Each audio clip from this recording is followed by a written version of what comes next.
But in this case, you can have like different theories that represented the world, and if they are the representation like have. Or maybe he is, but he just doesn't have like a surrealist understanding of like. Yeah, I don't know what surreal.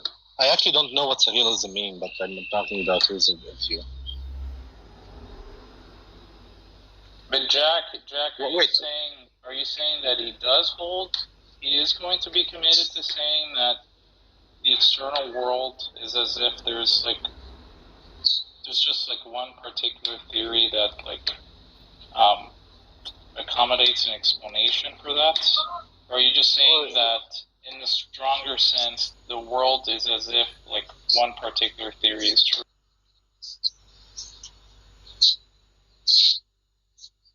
Are you talking to me? Yeah. What's the question? Do you think that his view would commit him to saying that the world is as if one particular theory is true? Because I'm not quite sure about that. I assume that's what his view is. Yeah, this is what I take to like. This is what one of the things that I take to be that transcendental realism commit you to. And if that's the case, then it wouldn't really attack.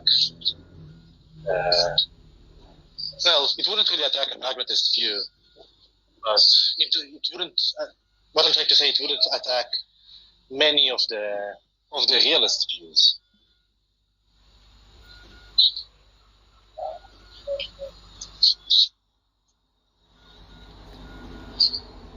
Oh no, that appears to be.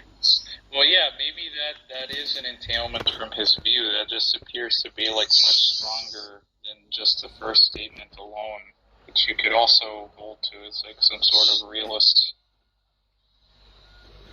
No, because the first statement doesn't really imply that there is only one theory that truly corresponds to it. You might have many different theories that only the empirical implications are worthy to talk about. Right? But if there is no difference between the empirical implications, then it doesn't really matter. There is the external world. There are facts that are occurring in the world, and all of those theories are equal and represent all the empirical consequence.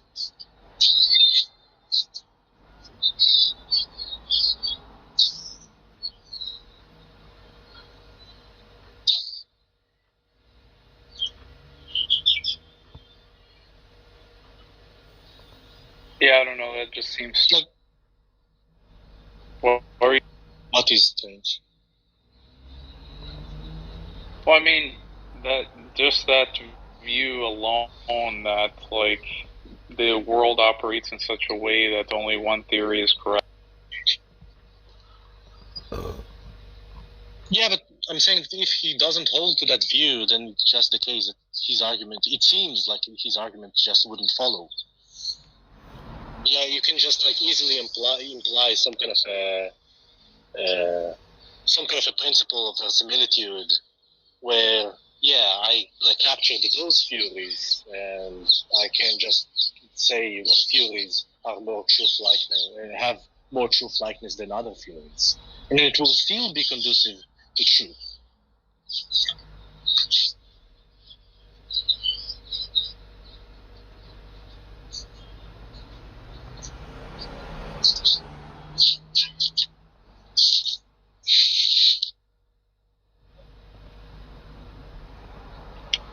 Yeah, it's also tired.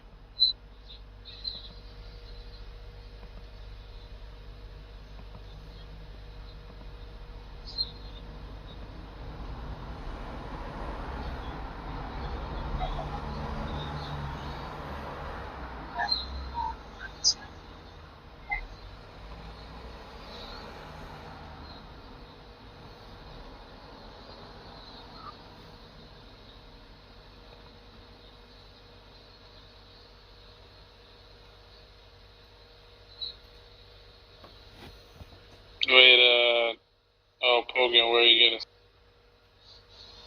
I was gonna make a Star Wars joke, but I forgot the joke. I knew it. Yeah, you were gonna launch the joke. When you unmute, it's just like droid and come.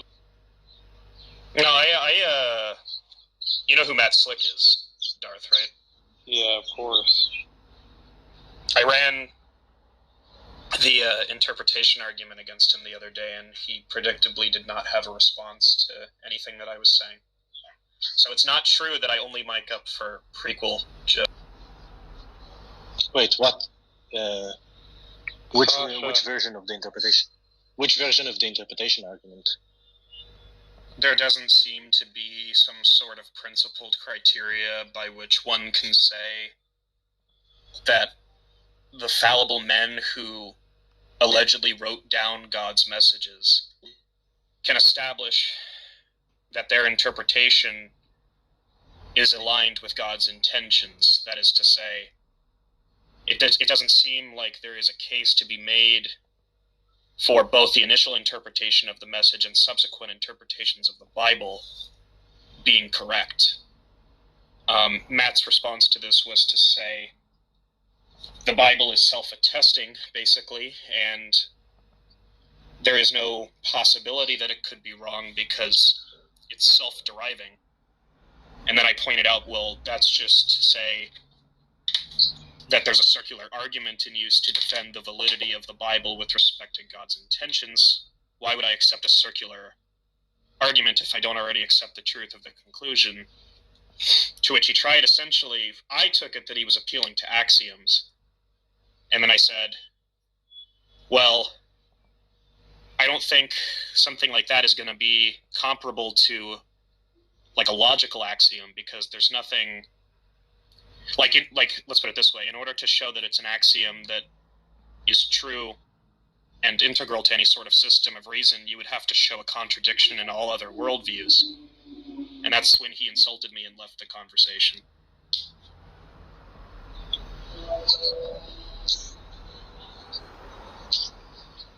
Yeah, I'm not entirely sure about that argument. What is LSF 53?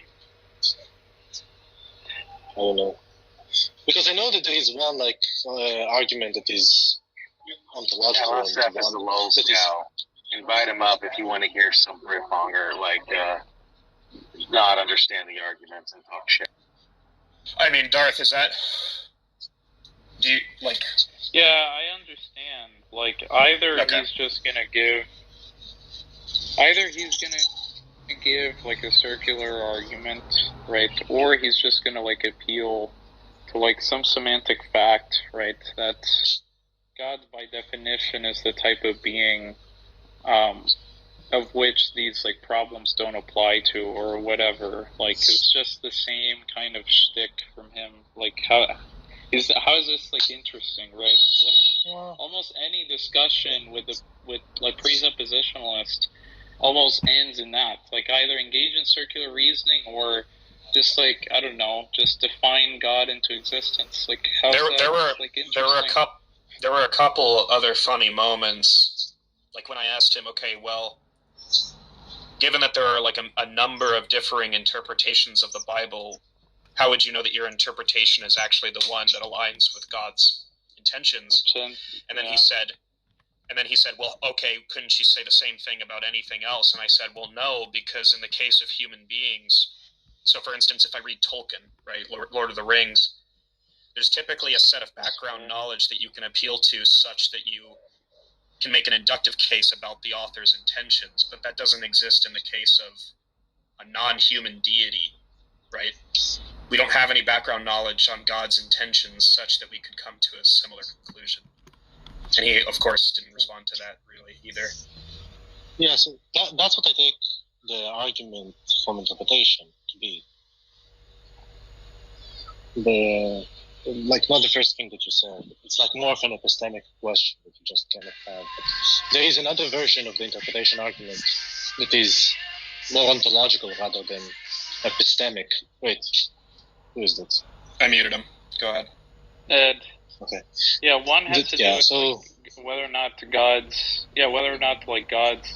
omni properties are compatible with the existence of I don't know, world which people misinterpret like what his message is, right? Given that if he's like omnipotent, he has like the capacity to, I don't know, render a message that's like perfectly intelligible to like his creation, given that he would know how to communicate his message well, and the other one has to do with like omnibenevolence, I think.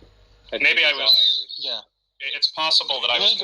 It's possible I was conflating two different arguments, but I think I got like the objection across. And Matt Slick, I asked this question to the room afterwards. It's unclear to me if he doesn't understand the objection or he understands it and lacks a response. But I mean, the behavior is going to be the same either way. So. Yeah, I think the ontological question can be answered by the Calvinist, but that just deems the epistemic question to be even stronger. Right. Like, let's suppose because the Calvinist will say that there is a limited atonement, right? And those people that understand the message will be in heaven, but the other people God just didn't intend for them to go to heaven, so it doesn't really matter what they read. They just will read it in virtue of God not wanting them incorrectly. But then right. You can, But the point, but then it just makes the epistemic question even harder, because in this case, how do you know you are the one God's elect? Because it might be the case that God doesn't want you to be in heaven, and you are misinterpreting what He's saying. Oh, but you don't understand. Like, I know, because the Holy Spirit, endowed me with it. Yeah. Well, in this people that say the same thing are actually lying. They didn't. Okay. And then you'll be it's just the case that then you'll be committed to a conspiracy theory, because now you're saying that God touched you, but all the other people they said that they touched them are either lying, and I'm saying all of them that are not Calvinists, either lying or I don't know, misguided universally. It just seems to be glorified like skepticism, basically. I mean, you could say I wouldn't do this because I think it immediately detracts from the point, but you'd be technically accurate in asking a question along the lines of, well, it's possible that every single interpretation of the Bible by human beings thus far has been totally incorrect. Like, nobody got it right. Because nobody has been able to produce some sort of account of how they correctly interpreted God's message, aside from perhaps just saying that they did, right? Yeah.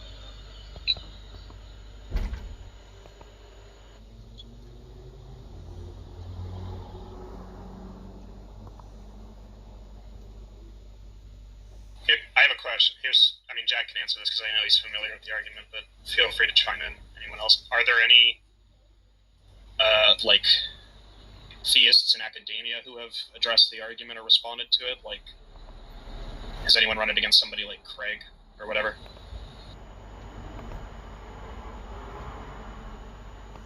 Jack? I don't think so. It's not an argument in the literature, really. I mean, I think Dawes has some kind of argument like that in Theism and Explanation, but I don't know who's responded to it.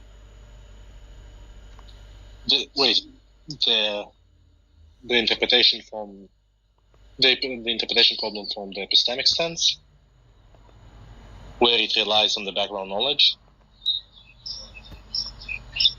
Yeah. Well, that is in the literature. I think it's called something like the problem with religious scripture or something like that. Who's written on that?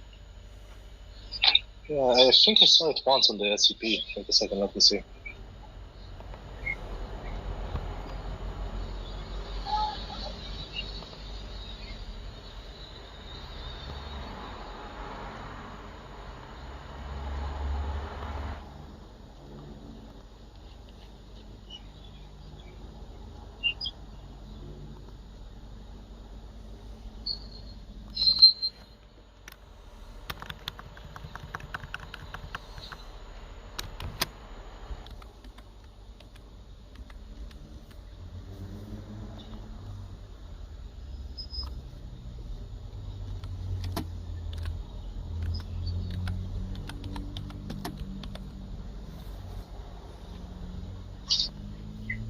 I once read it in the SCP, now I can't find it.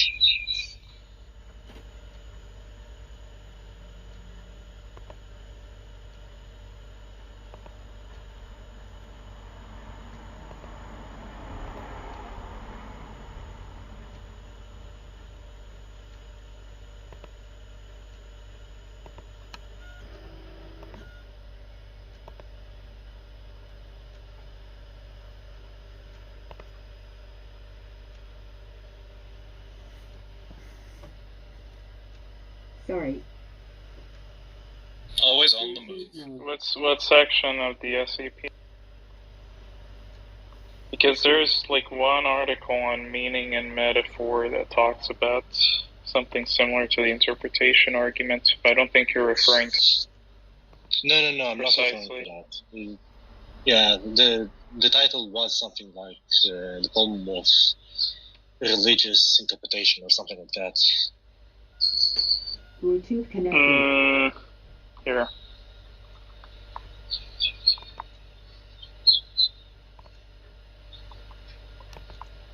Religious intolerance. That's funny.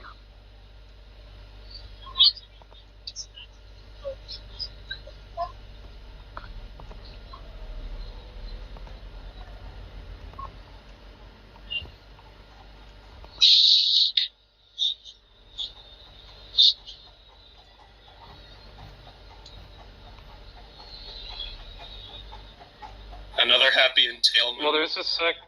Oh, wait, go ahead, sorry. No, I just remembered the other night when he said another happy entailment. Another happy entailment. There you go. Am I allowed to chime in? I'm not cut out for these politicians.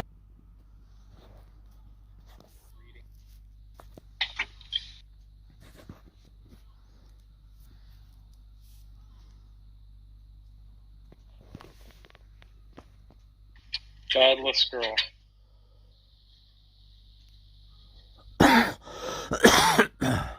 No?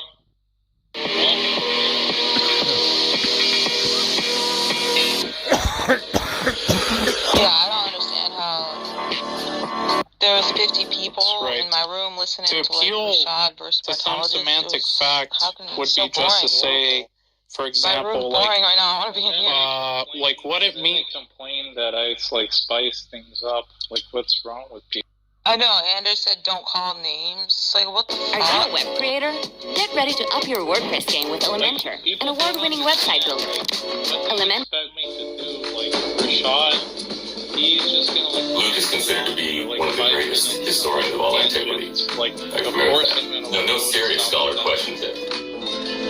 People that question blood sacrifice are not anyone. Like he was just bringing up. I asked him for an inference, and he gave me something that wasn't inferential at all. He just gave me his stupid intuition. He ran away. Yeah, it's just like, this is what I demand. This is what I count as justification. Okay, how do you meet your burden now? Just like, it's just a simple question. Like, I don't... Like, he wanted to say, well, you could get out of the interpretation argument by just appealing to, like, what... I don't know, he might just want to say that God designed him to have like these seemings where some of those seemings are in accordance with God. I don't see how that's just like, first of all, that's just like a mere just so story, right? So it's like, I'm not even going to like grant that. And who's to say that like it out of like the many different like options that God could have had, that was the option that he would have picked, right? That he would have picked you in particular to have this type of intuition where you would know that God, I don't know, existed, that you would have like some justification for that, right? Like it just seems that there's just an infinite, if there's just like an infinite amount of like possibilities as to how God could have like designed your faculties so you could have like encountered those seemings in a different way, then I don't know, it just seems like you could like run an argument that his intuitions are like probably incorrect or just false, right? But that's not even like relevant to my point. My point was, okay, this is what I take justification to be.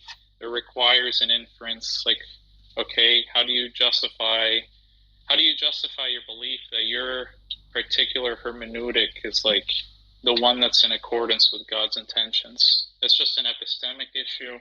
And then he just made it about, Matt Adams was like saying some nonsense about like, I don't know, like God's ontology, that he just like creates people to have like that disposition. But that's not like the issue that's raised is an epistemic one. It's not about like ontology or anything.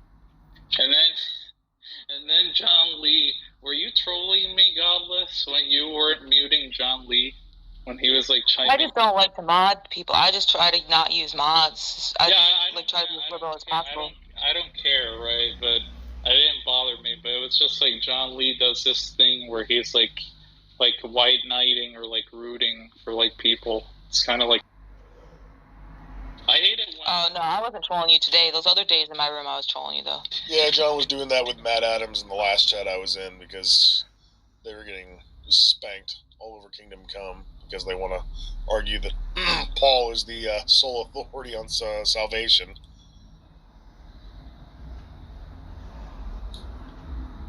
Richard Brown is live with Chomsky. I don't know who Richard Brown is. Richard Brown was the guy who reviewed my debate on the problem of evil. It's like this. He's like a professor at Columbia University who like works in the philosophy of mind. Chomsky is old as fuck. How is he still doing streams and shit? He's like 90 something. Well, he just has an ultimate. That's why. Yo, it's King Xerxes, bro. Did you finally come to the good side and stop making that argument? What are you talking about? Oh, here we go. Remember when you said that like the only two options were going to be that like when you say God is good, it's either going to be that the view of the good is something that transcends God, is that what you said, or that's a tautology? Depends on what you mean by good. Yeah, I'm saying depending on how you define the good, that statement, God is good, your view is that it's either going to be a tautology or it's going to be some kind of notion of good where it doesn't depend on God. Remember? No, I don't recall that. Oh, okay, never mind then. You said that though. I would, maybe, depending on the context. There is no context, it's just that. When someone has like a concept of God and they say God is good, it's either a tautology or... The only time I ever make that argument is when Christians give those half-ass responses. Things are good because God commands them, or God commands things because they're good. And then they'll usually answer something stupid like, God commands things because he is good. Okay, well, I don't know how that, like... Well, you know, look, if you're saying you don't remember saying this, I guess it's fine. But you hold to that view? With the Euthyphro dilemma, you have morality being arbitrary, and then morality being transcendent to God. And then Christians, to get out of that problem, will say that God just is goodness intrinsically, which is meaningless. I'll just ask you the question. Do you think that when someone says God is good, it's either going to be the case that morality transcends God, or that's a tautology? No. It's going to either mean that they're using some sort of normative standard to evaluate God as a moral agent, or they're just saying that God is himself.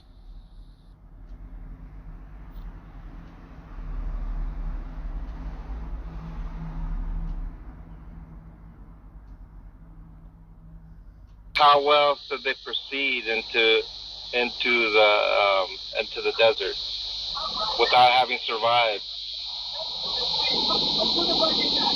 don't think I fully understand, but I didn't want to hijack y'all thing. I just heard him say, refer to the John 3 and 14, which led to his John 3:16.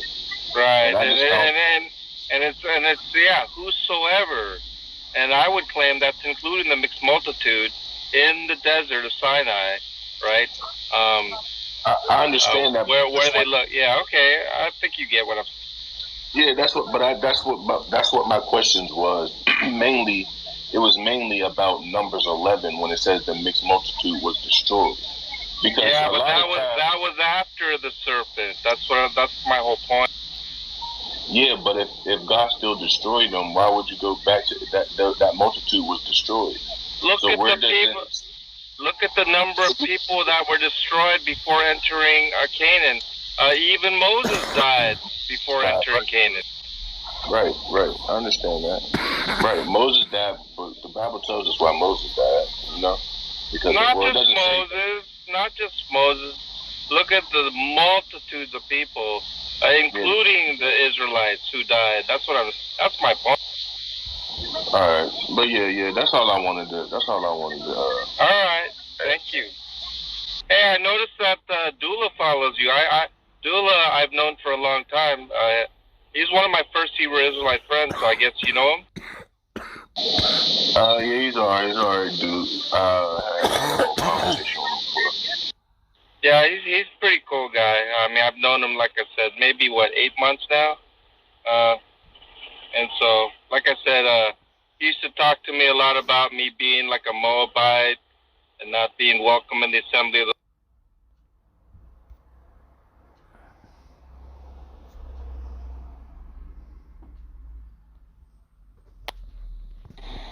Yeah, so say one that you think is controversial that we'll be all like, wow, that's bad. That's a bad thing for you to think.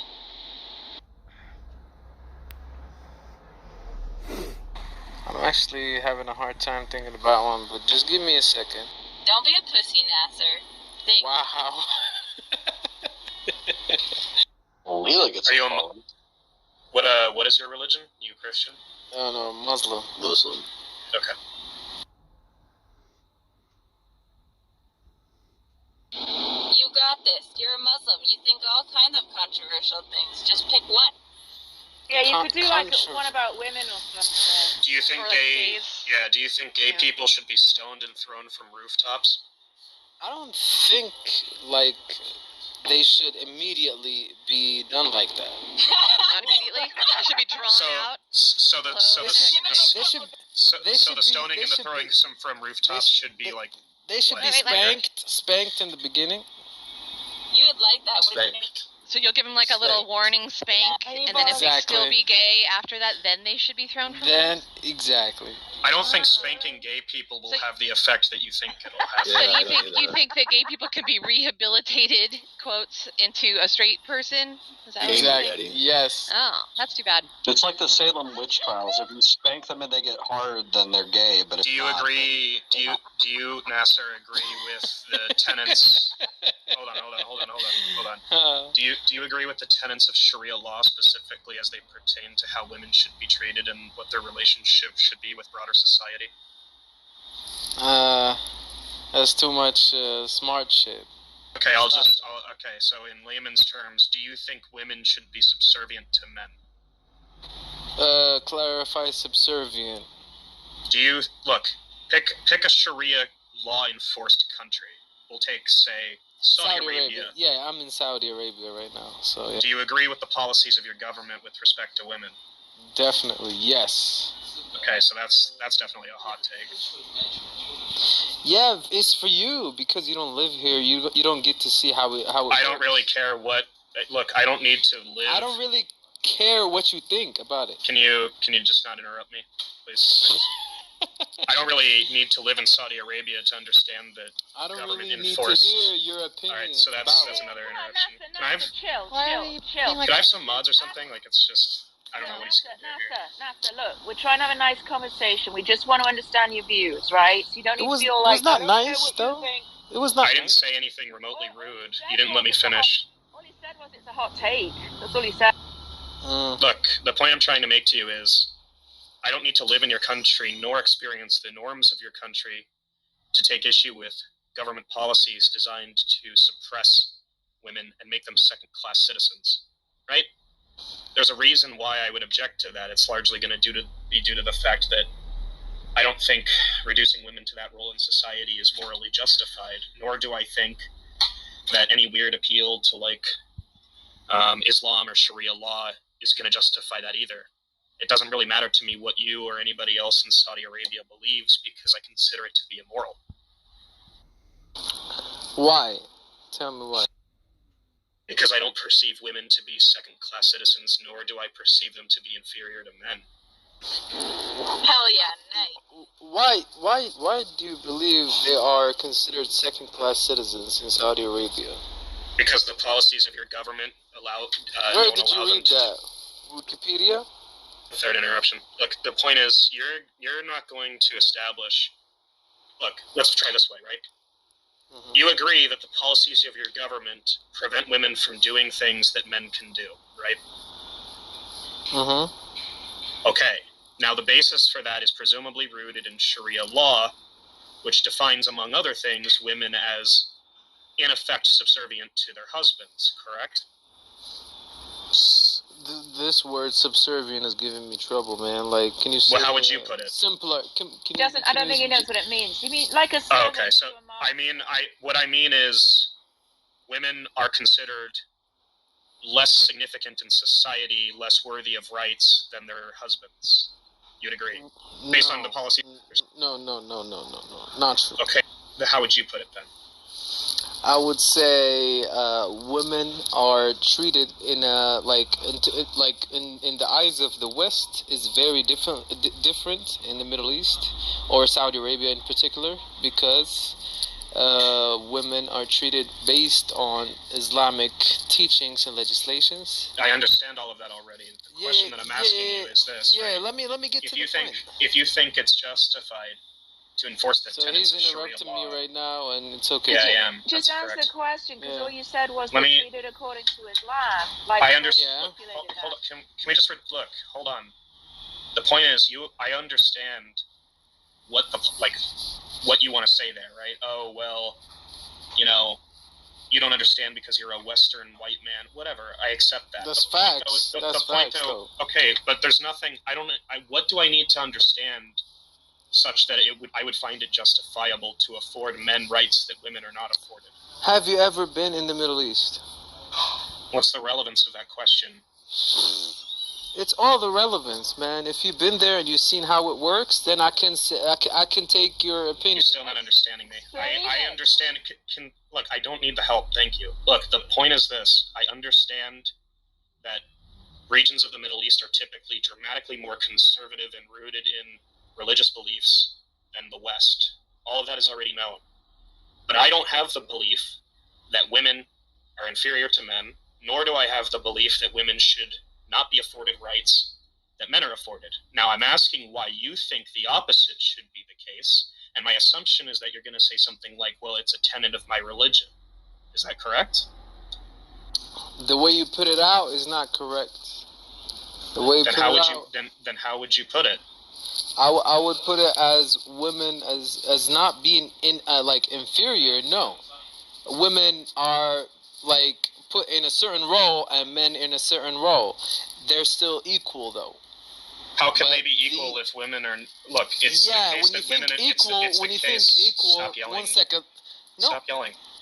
If women are not afforded certain rights. Stop being a pussy and listen, okay? If women are not afforded certain rights, no. I'm not listening how are they not to you. Look, I gotta talk right now, so you need to shut up real quick. Look, you're not gonna say anything that we're not already aware of. Is why I'm saying. No. I'm saying new things right now, so you need to just relax. Let him say it. This fucking idiot. Oh my god. So look, in Saudi Arabia, there's in terms of women, we play certain roles. Like women, they how to say, take care of children. They can work jobs. They can do all other stuff, but the main role is basically to be a mother. Okay. Okay. I'm aware of this. Okay. The question I asked you is this: Yeah, that's treated as equal. It is true. In Sharia law. It is true that women are not afforded the same rights as men. Correct? That's just a true statement, right? Of course. Yeah. It's not the same right because it's not the same. It's not the same. So you said yes. Okay. So yeah. Why is it then why is it then unreasonable to say that the policies of Sharia law treat women as inferior if they're not afforded the same rights as men? It's not inferior. It's different. Because if they're not inferior, why are they not given the same rights? It's not inferior. It's different. This is a male, and this is a female. This has a role. This has a role. That's it. Do you believe men on the aggregate are better than women in most tasks and roles? Aggregate? Explain average, like the majority of things they could do. No. So what? So is it simply the case that you think women should primarily be mothers that causes you to think they shouldn't have the same rights? You don't understand this. I said they can pursue a career as well being mothers. I didn't say that they couldn't. The point is that they don't have the same rights. You've already admitted that. Yeah, they don't have the same rights because they are a different gender. Yeah, so if somebody is afforded, say, 20 rights, and another person is afforded 15 rights, and the reason that the second person is afforded fewer rights has to do with their gender, why is that not discriminatory? It's different rights. It's not less. It's not answering my question. It's because they're female, and that's how, in Sharia law, they should be like that. That's the rights that they get. This is just restating the position. That's the rights that they get on Sharia law. I understand that. That's your position, right? The point is, it seems implicit that if you are giving somebody fewer rights, the justification being their gender, right? You're necessarily engaging in discriminatory practices. And just use the word why. I don't know why. I don't know what the point there was. I'm trying to get at this. If you think they're afforded fewer rights, but somehow they're just different, which is a weird word to use because it seems like you can be different and inferior, right? What's the incompatibility with what I'm saying? Like I don't think you would understand this because you wouldn't give me a chance to clarify and simplify things for you because you don't understand a lot of things in Sharia law. Okay, what am I not understanding then? Like you don't understand that in Islam, like there's marriage, and the marriage is mainly based on the guy providing everything, and the woman does not have to do anything for that. Does the woman have the capability of providing everything if she so chooses? If there's financial need, the woman can choose to get a job. Yes, there is. And I'm not talking No, there's tons of Sharia law countries that allow women to work, Pogan. Don't fucking overtalk, man. I'm not talking about just having a job. The question was, There's plenty of ways that women can support the household under Sharia law, including employment, Pogan. Maybe besides the wiki article, you should read a little bit more. I'm not talking about just having a job. I'm saying, is it the case that women under Sharia law can be the breadwinners? That was the question. Yes. Definitely, yes. I'm not sure why that is a hard thing for you to understand. If they become it is even in the wiki. You can search it if you need to. If they become the breadwinners, are they afforded the same rights as men, Nasser? Of course. What rights do you think they aren't afforded? Because Sharia law actually allows women to choose many things in these countries. No, because you have a very surface level knowledge of it, and you're trying to act like an expert here. Well, no, I'm just arguing with two people at once, both of whom won't let me finish. So no, you won't let us finish. Hogan, you interrupted me when I was explaining something to you. You would just talk over us, and you would just state your fucking opinions, man. Just conceded that women have fewer rights than men in the country he lives in. Nasser doesn't know what the fuck he's talking about, but I could talk about Morocco. Different. Yeah, we're talking about Nasser. He lives in Saudi Arabia. I live in Saudi. Right, but again, that's still not a Taliban understanding of Sharia law. Of course. I never said it was a Taliban understanding. I was asking questions pertaining to his view. That's what you think. No, it's not what I think. Look, if I get interrupted every 5 seconds, I'm obviously not going to be able to flesh out what I'm asking, right? That's the problem. You were asking some bullshit, though. Like, you don't understand shit about this. This guy's hilarious. Master, can I ask you what different rights men and women have in your country? I just don't understand why there was like zero moderation there. It's fucking ridiculous. Oh my god, you're such a little bitch. Exactly, Do they have, Shut do they have up. the same voting rights, Master? Men and women? Voting? No, we don't have voting. We have a king. Is there any voting in Saudi Arabia for anything? No. You don't vote at We have all? a king. Local It's a kingdom of Saudi Arabia. No one votes for anything. Is that right? Nothing. It's a king. There's a royal family called Al Saud. That's why it's called Saudi. That's why it's called Saudi. It's the family name of the royal no family. Voting at all? Okay. Nothing. Okay, let me check. She didn't know about this still? Damn.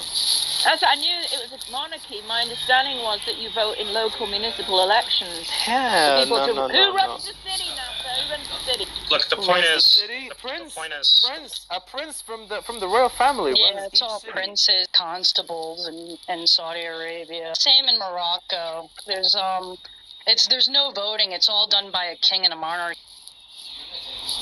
Yeah, the point was, if you can, like 5 minutes ago, you conceded that regardless of the reason, women are afforded fewer rights. So it seems like it seems. Don't put words in my mouth, alright? Yes, you did. I said different. Different rights. But it's just straightforwardly not the case that men and women have the same rights. Correct? It's not the same. Doesn't mean fewer or more. All right. You can stop. Just answer the question. It's the case that they're not afforded the same rights. I just answered you. What the fuck are you talking about? I said okay, different, so that's okay, so that's a yes. Now the reason why they're not afforded the same rights is because under your man, I don't want to talk to you. I don't want to talk to you. Shut the fuck up. I don't want to talk. I mean, you cannot talk to me, but I'm going to finish. Shut up, man. You sound like a Trump supporter, man. Shut the fuck up.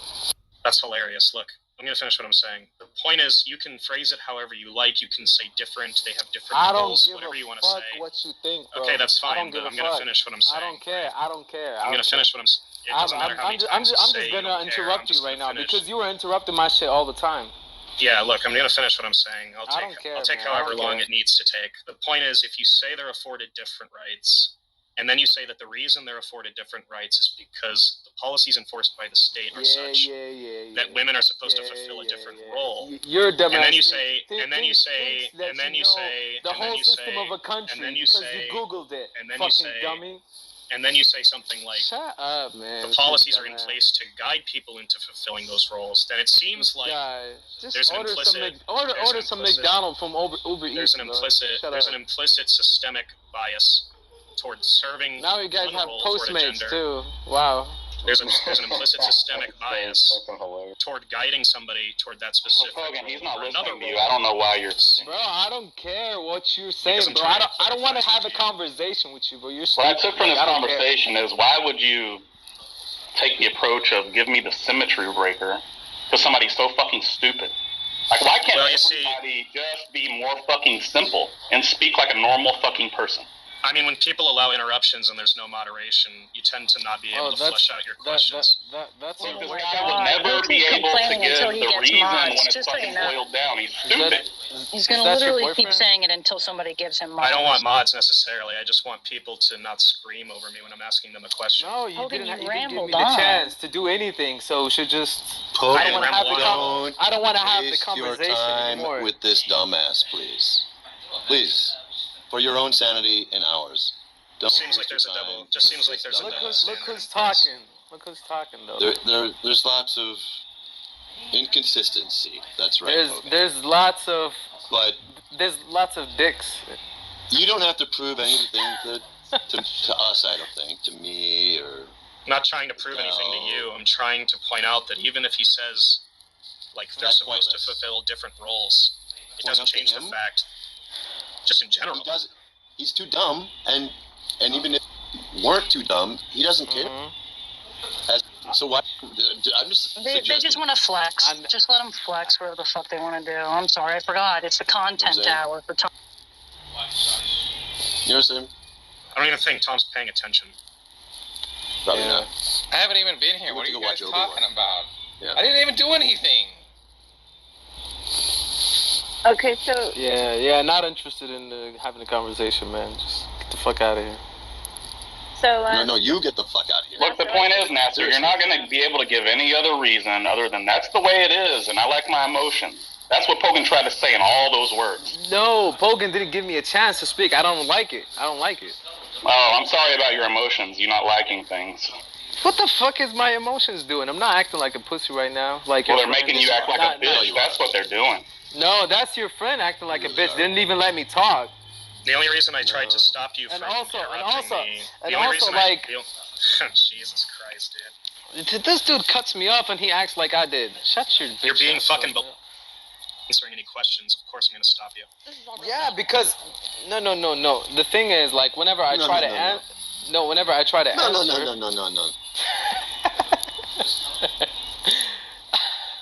Whenever I try to... if you don't have a problem with interruptions, we could just do that, right?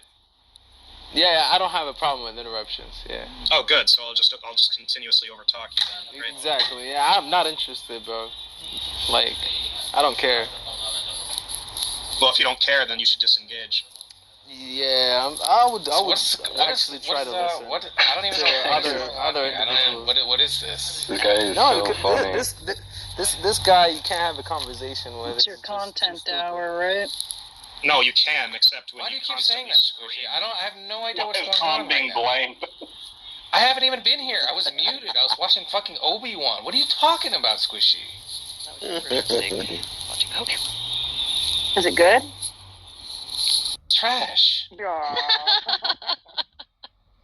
we knew that. Good. And then I come back and I'm getting blamed for content. I'm not even here. Google. I didn't even say anything. Elections in Saudi Arabia, and you're right. They're rare, but they do actually occur. And in 2015, women were granted the right to vote in municipal elections. So there is some kind of semblance of voting rights, even if it's not, You're talking about voting for like country presidency or something? No, I was never talking about that. I was talking about municipal elections, as in the people who run your city. Okay, they do hold them now and again, and it used to be the case that it was only men who could vote in them. And in 2015, women were granted that right. Okay. As a Saudi citizen, these are not like.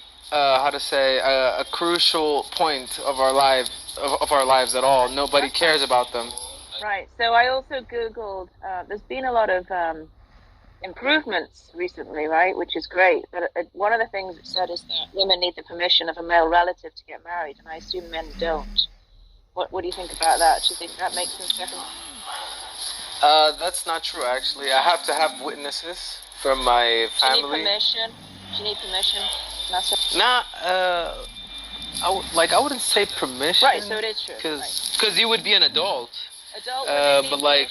So you've just conceded the point, right? Adult women needs not permission, not like the male and the females need witnesses.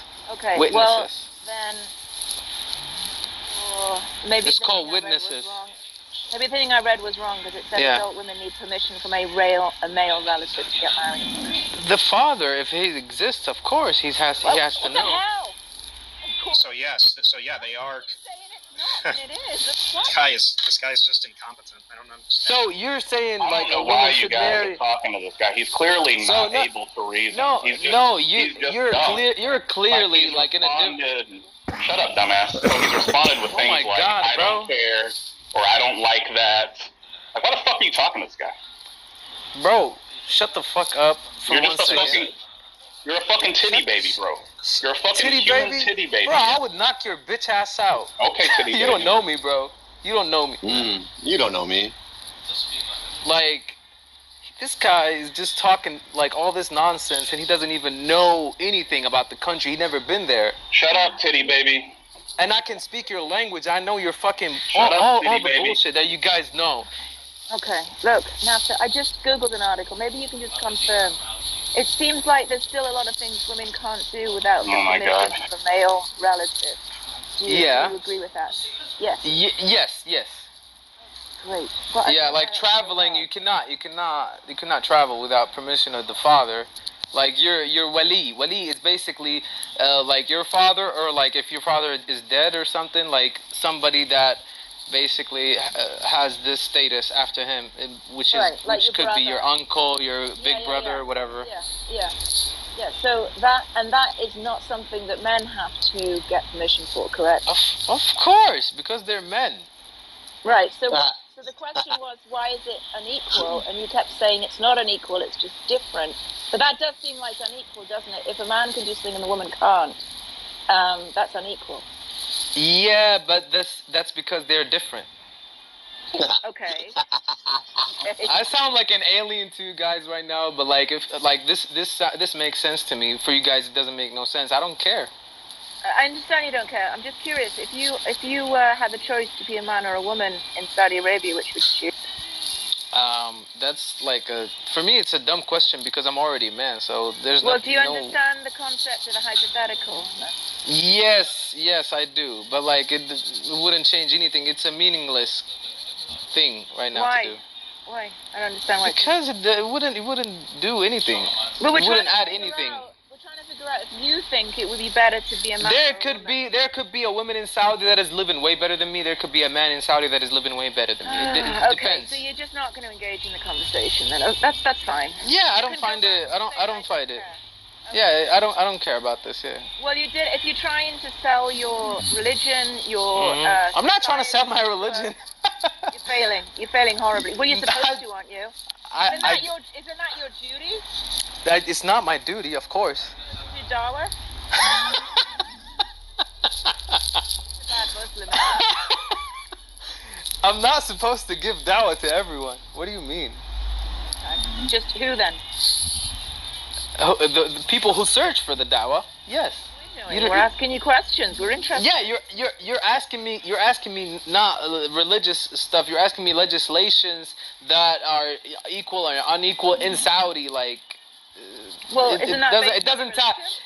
Yes, but it doesn't tie to like the basically literally spiritualism. You know, being spiritual. You're just basically attacking those points. And if I don't understand why a woman would want to join a religion where she doesn't get to do the same things men do. Yeah, because you grew up where? Where did you grow up in? The UK. Yeah, the UK. Of course, it's going to be difficult for you to accept it. Well, how are you going to do dawah to people then if you can't make them understand why it would be a good thing to have you around? There are women from the UK that grew up just like you and became Muslim. Do you know that? Yeah, I did know that. I'm not. Yeah, why did they do that? Like, do they have something wrong in their brain? Maybe they had someone who was better at you than doing at giving dawah. Yeah, of course it could be. Yes. Yeah, that's what you're asking. I told you from the. I told you in the beginning, Haiti, I'm not a scholar. You can watch YouTube videos. It's way more beneficial than me. You should work on it then. I'm not your employee. I'm not gonna do shit. Oh, you should tell all of that. Oh, I don't give a shit about poor Haiti.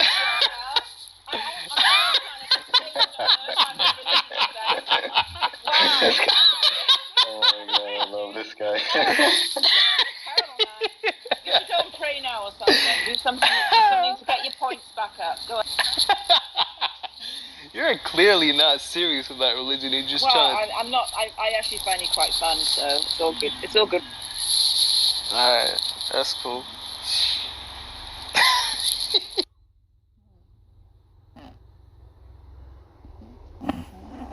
Where are you at, Nasser?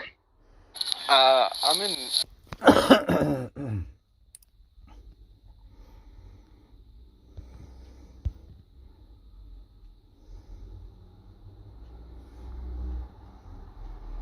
Yeah, so Obi-Wan's garbage, man.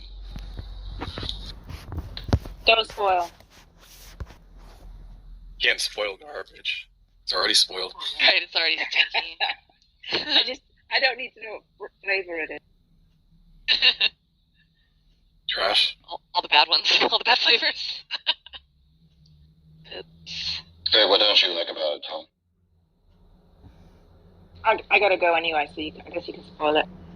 Oh, I hate it. It's like, there's these scenarios in the show which are just so stupid that you can't even suspend disbelief because, like, you just or like, why doesn't he just do X? And he's like, just like these huge holes in just the scenes. It's just crazy.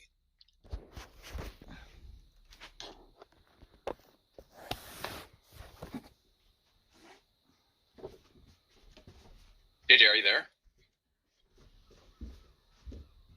Son of a bitch, are you there?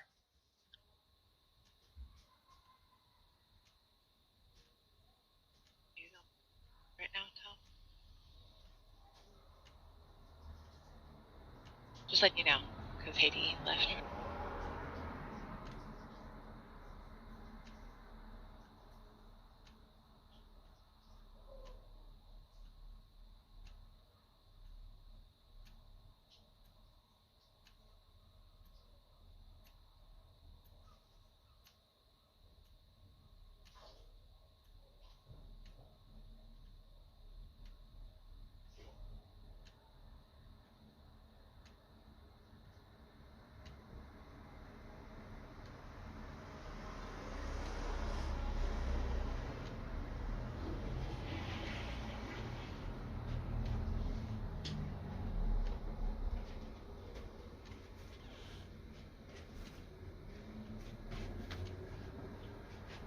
Wait, so Nasser, why do you hate women?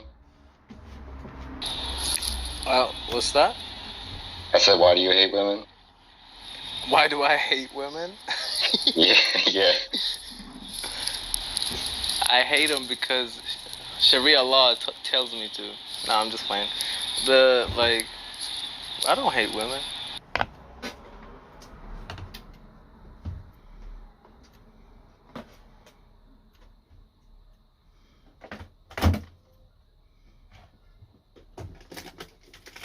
I feel like all discussions with Muslims just like end with talking about Aisha.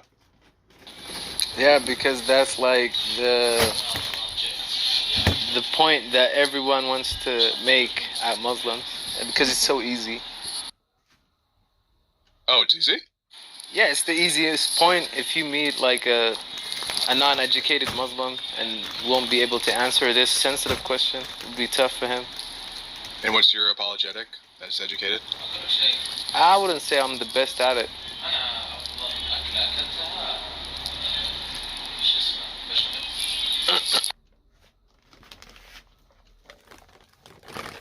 But you still have a response, right? It didn't end up there until you brought it up. He wanted Richard an Brown answer. is talking to Chomsky right now. Man, my answer, you might not like it though.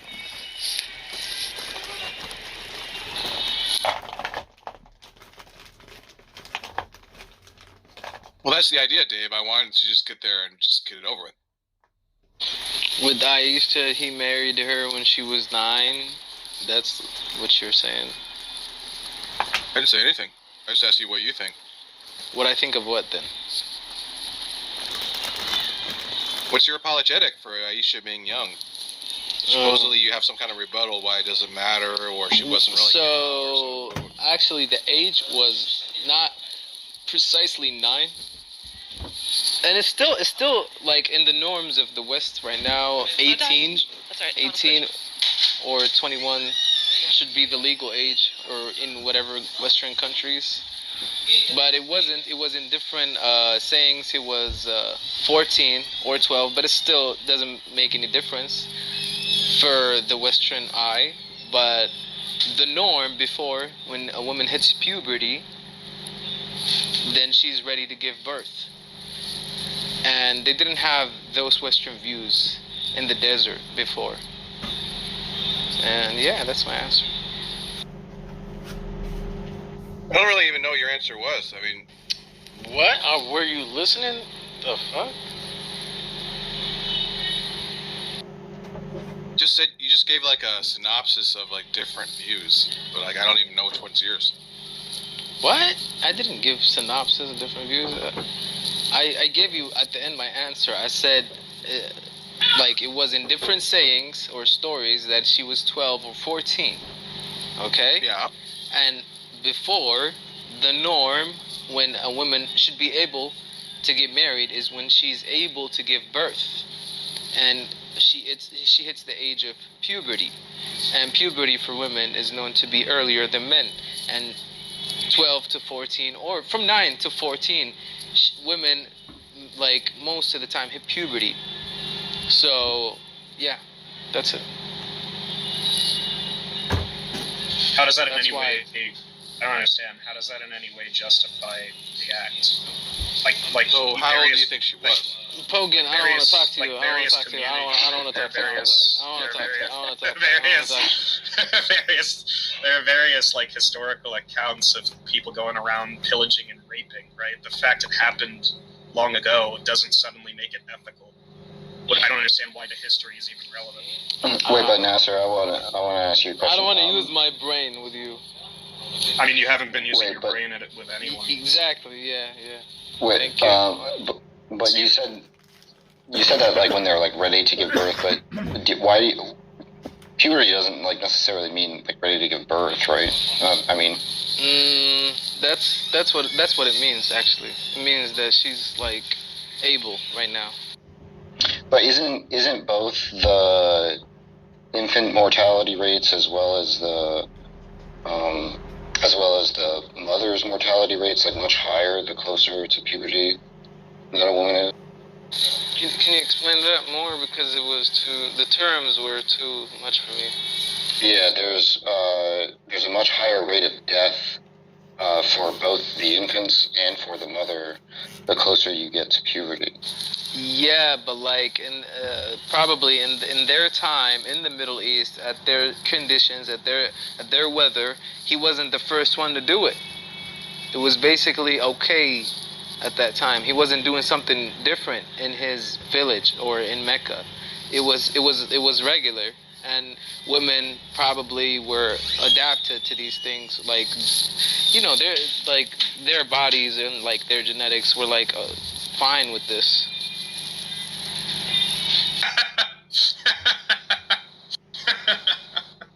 So, look, I got a question. Are you there now? No. I'm not answering you too. Yeah, so since it was regular for Spartans to fuck little boys, ought we be fucking little boys? This guy is a pedo. Holy. How the fuck? Stop talking about little boys like that. See, if you weren't a fucking idiot, you'd understand the point is there are plenty of historical acts that were once considered fine that are no longer considered fine. Appealing to it being a historical event doesn't mean it's ethical. But that's like beyond your capacity, I guess. I'm not listening to you right now. I'm thinking about other shit. Boys? Wait, but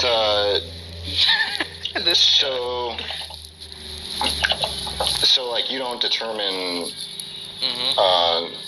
you don't determine like readiness to bear children like as being congruent with the ability to conceive children, mother children, right? Because it's different to just like have the ability to get pregnant.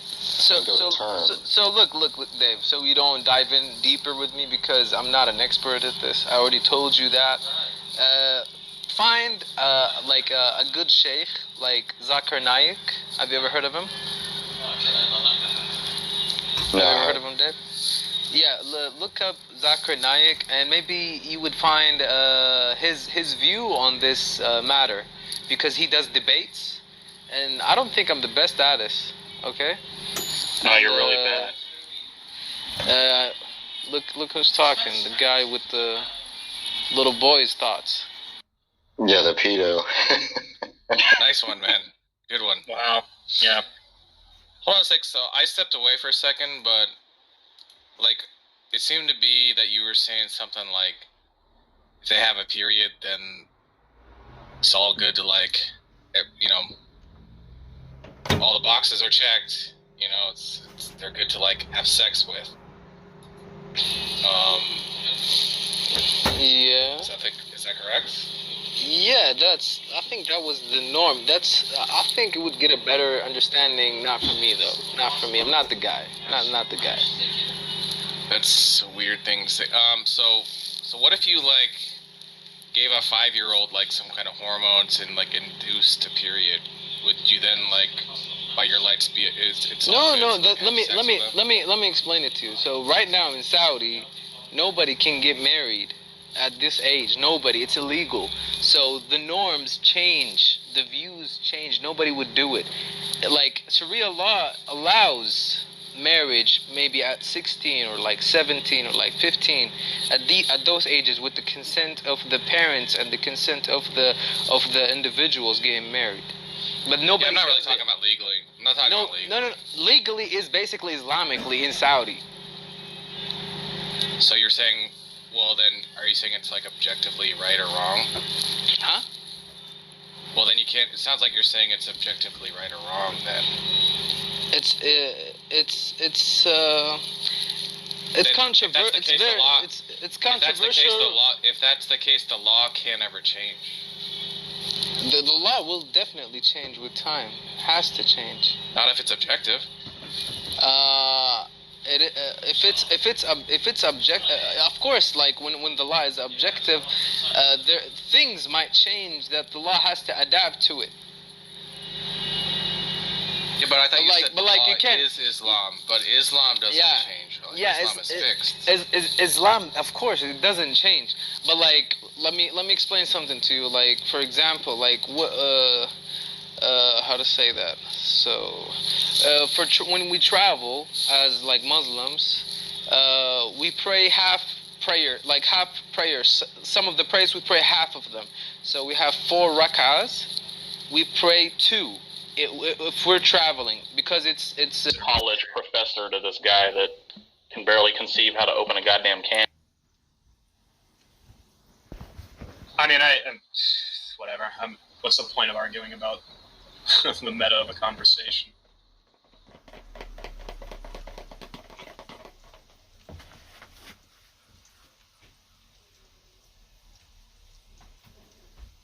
I have an earworm.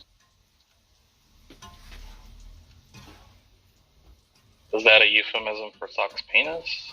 I don't understand. In a minute, I'm gonna need a sentimental man and woman to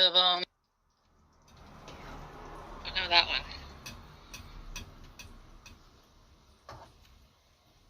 Or rather have Chinese water torture than listen to this debate shit. Ready to hear that?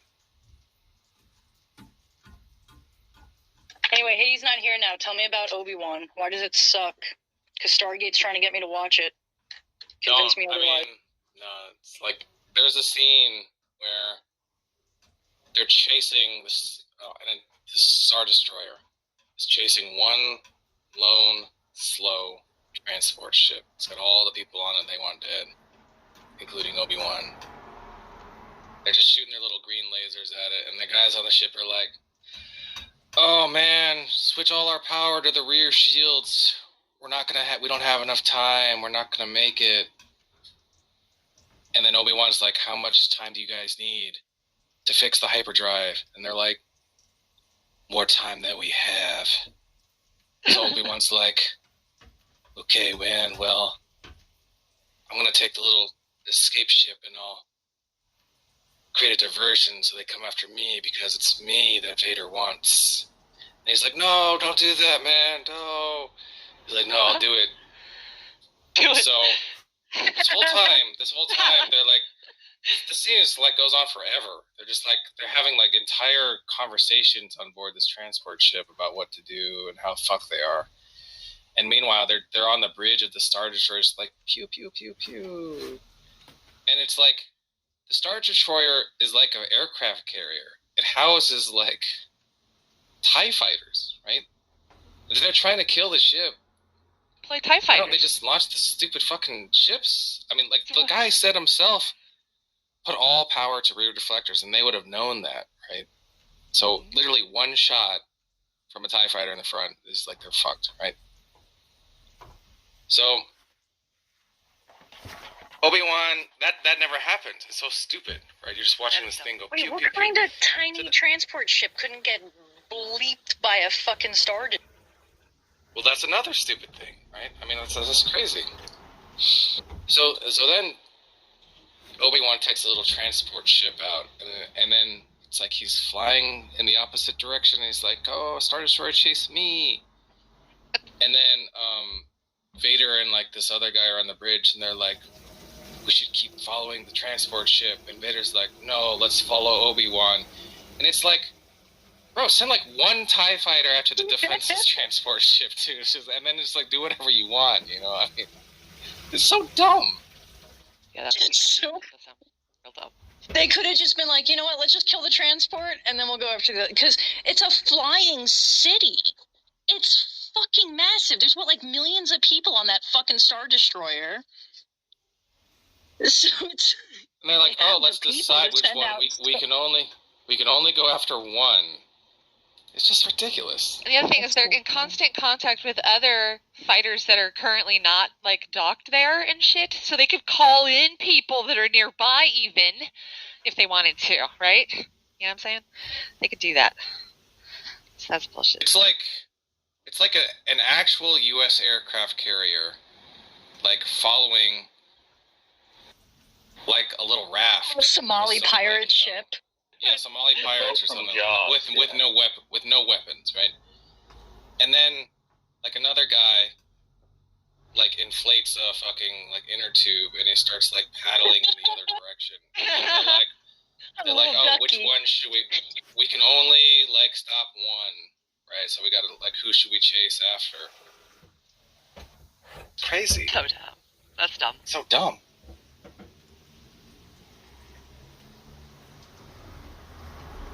And then like Obi-Wan was like weak. He was like weak as fuck in the beginning, but then he like goes God mode like 6 episodes later. It's just so dumb, dude. It's just fucking garbage. Okay, you're not gonna tell me that episode 6 was bad. Come on. Uh-oh. We were just talking shit, Declan. It was fucking amazing. Declan's a fanboy. Oh, Declan, why didn't they just blap the transport ship out of existence? What? What are you talking about? Why didn't they just destroy it? Well, stormtroopers have bad aim. Even on the destroyer. Oh, come on. Come on. They don't have like a tracker device. No, they don't have some lock-on shit. Yeah, they're not all manually operated. They have a stormtrooper shooting for the Star Destroyer. You're not going to tell me that the fight between... You're not going to tell me that the fight between Darth Vader and fucking Obi-Wan was not badass. It was pretty dumb. Oh, you guys are crazy. It was like some guy's fan fiction with like a little bit of a budget. That's it. Sounds like it was Declan's fan fiction. Excited he is. Apparently. It was fucking I'm awesome. happy Declan's excited. You're excited. I'm glad you liked it. See, Stargate was telling me that it was great too, and I'm like, maybe I'll watch it. He's like, oh, it's so cool, the scenes are so good, cinematography's great, blah, blah. I just give myself a mean paper cut. And like, and then I come in here and Tom's like, that was the biggest pile of shit I've ever seen. I've pretty much hated everything that Tom has also hated so far, so I kind of I'm comfortable taking his word on that, to be honest. That's just me. Raised by Wolves got canceled. Yeah, I know. Just when I was getting good. Although he's liked things that I've hated too, so I don't know. Why'd they cancel it? I thought they had good viewers this season. I heard the tree going inside the serpent was too much like sex. So they got canceled. What? When the serpent deep-throated the fucking tree. Too much like sex? Who would see sex with that? That was a joke. Oh, I thought that something was really literally written about that. Okay. Thank Jesus. Somebody.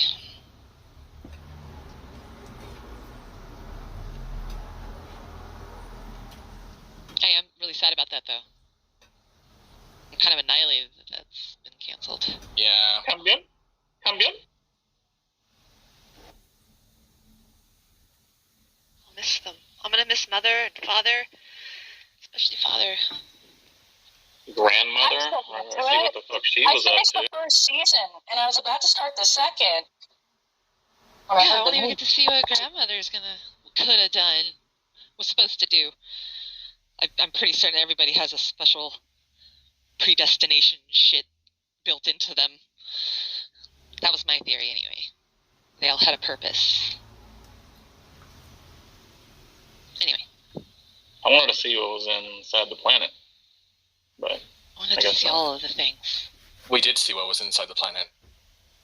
No, we didn't. Yeah. I mean, when they passed through to the other side. Yeah, they literally showed them going through the thing inside the center of the planet. It looked like hellfire. It was like fiery lava land. Delano. I was in silence. I was working. You mean when they went from where they were to the sea tropical place that they ended up? Is that what you're talking? Yes. To the tropical zone, yes. They had to go through the center. That's how they got there. Do you remember when they went with the ship with their father? That. Yeah. Their father nosedived in one of the little pods that they had. Oh, that's right. And they went right into it. Yeah, Delano, more like Didamo. Right? Am I right? They thought they were going to die. They thought they were like killing themselves. But they really passed through. Just a question here, Tom. You didn't even think that like a moment that Vader and Obi-Wan had was cool as fuck? What bro moment? Where fucking Obi-Wan says, I failed you. I'm sorry, Anakin. It's my failure.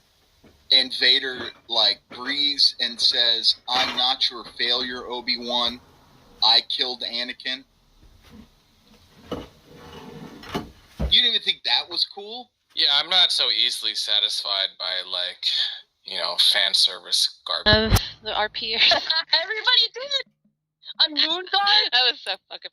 We would, like, real play it up and just talk... I don't know. Yeah. On Moonguard, I could log in right now, go to Goldshire, and there's a Fuda corner. We'd go and stand in line at the bank and shit. Like, you could go run up. You could just go run up and do whatever, but we stood in line and took turns real dramatically. If you go they have the little line divider thing, like at the ropes, you know? We just stood in the rope line. There's an area in Ashenvale where people roleplay slave markets. And so, like, you'd go there, and people are, like, sitting in tiny cages. Like, it's so... like, the little orc cages, the little preview that you could, like, glitch into, kind of. They were just sitting in there. I'm like, there's no concept. You have to hit unstuck to get out of there. You gotta... Oh, yeah, you would have to heart that. Or, yeah, do the rewind thing. Oh, rewind.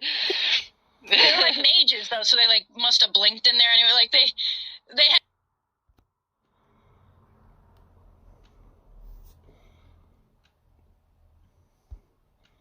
Came up, and this is a topic that I've discussed many times. Boring. From what you prepared, and then put it on the screen, and that's it. Yeah, you should do that. Like, maybe just write it out on like a Google Doc or something. God, I love the Google Doc. Yeah.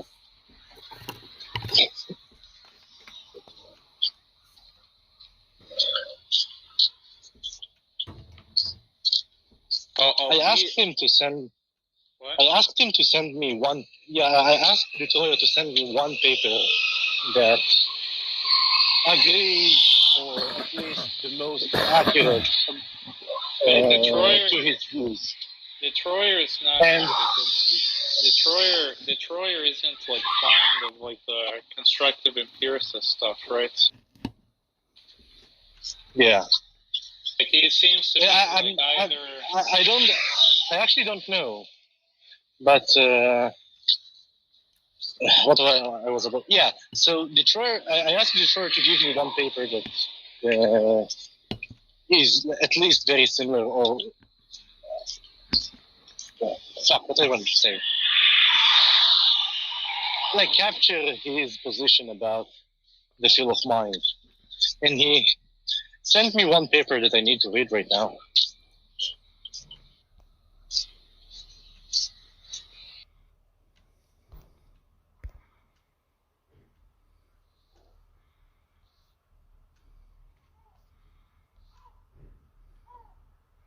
guess they're charging. I'm not paying these fuckers to playtest your game. Yeah, I'm not gonna do that either. Have you seen I the was about fucking to. Never mind. I'll close drama? Have you seen the drama that's unfolding on YouTube over fucking Diablo Immortal? No, what's going on? I just hit 60. Are you fucking kidding? So check this out. To fully max out a fucking character and be PvP viable, it costs $100,000. Like 160, but in defense, you don't have to buy that shit. The game is fun. Yeah, it's fun. I'm having fun with it. It was so crazy. This fucking dude was like, he got on YouTube as Asmongold, I believe is his name or whatever. Oh, that guy? Yeah, he was doing this review or whatever, and he was looking at this guy's channel on his stream. This guy's like, look, it's not pay to win. Look, this happens with every mobile game. You guys must have not played mobile games before. They get the whales to spend the money, and they come up with an update. And fucking 8 days later, that guy releases a video that says, fucking monetization is destroying Diablo Immortal. It was so fucking fantastic. You gotta look in his background. He's a fucking slob. Oh, goddamn it, I got mustard water on my fucking Kanish. Is that the guy with, like, grooming accusations, or is that somebody else? I think that's somebody else, but Asmongold, he's like a hoarder. So if you ever look in the background of his streams, you can see, like, literally, like, 300 Coke cans on the floor behind him. It's disgusting. And that guy makes $300,000 a month. Disgusting. Yeah, so... Disgusting, and he can't hire a fucking Stanley Steamer cleaner crew. Too busy playing his games. Let him get on with it, it's his money. It's literal oh my god, it's so bad.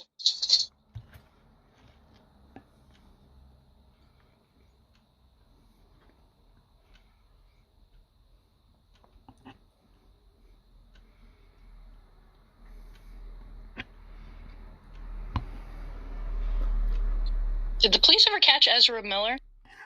I saw a new mugshot a couple days ago, so I guess so. I don't know. Oh, shit.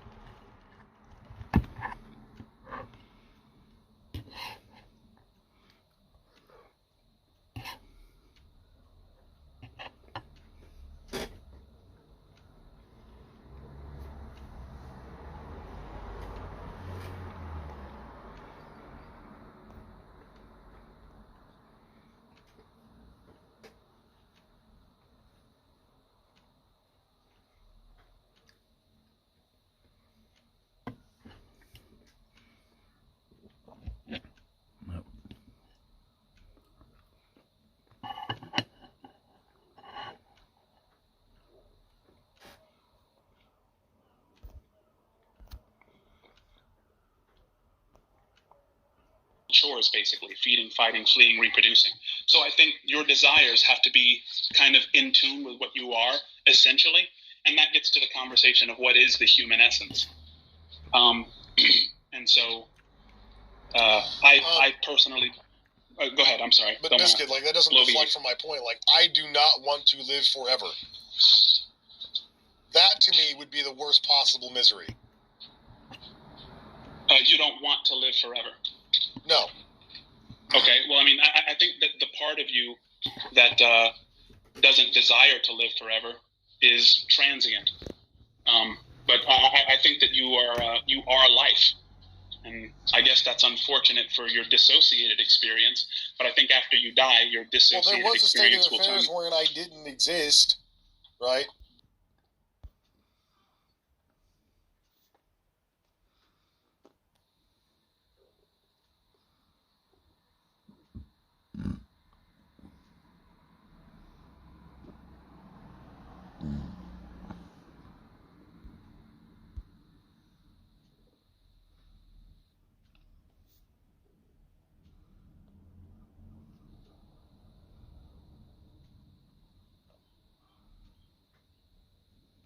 I'm not going to debate the mind with you, but moral realism,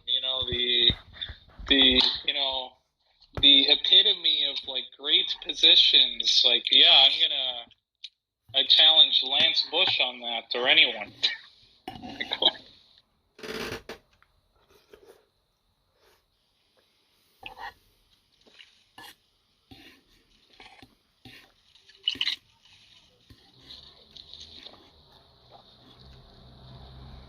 Jack, I rendered the interpretation argument on Rashad, and Rashad just responded, well, it just seems to be the case that God designed me in such a way where I would know that I have the correct interpretation. He's incredibly stupid. He's so stupid. The question is an epistemic one. How is he justified? It's not an ontological one.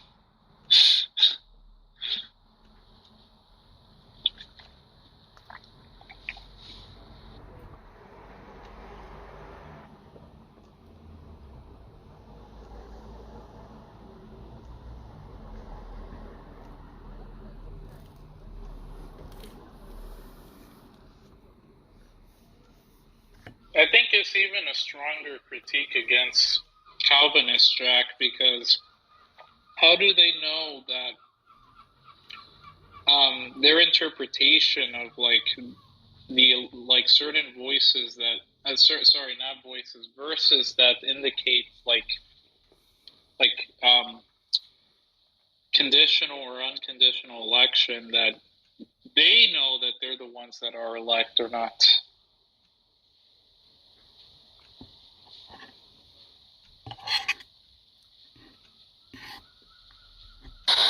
There's it's funny, Duns Scotus sort of had a critique of a view that was presuppositionalism. It was a critique of divine illumination. I think there's an article in the SCP called Divine Illumination. You should look that up. I should look it up.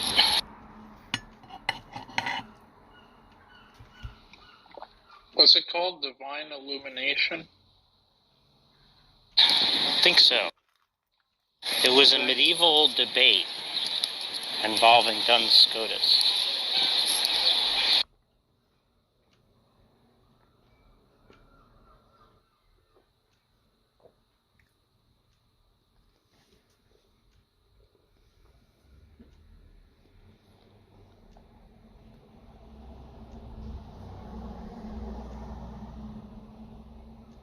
I'll be right back. Mazi Pazi.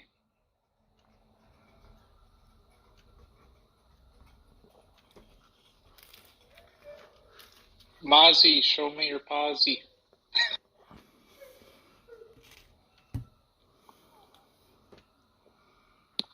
Hey, Sean.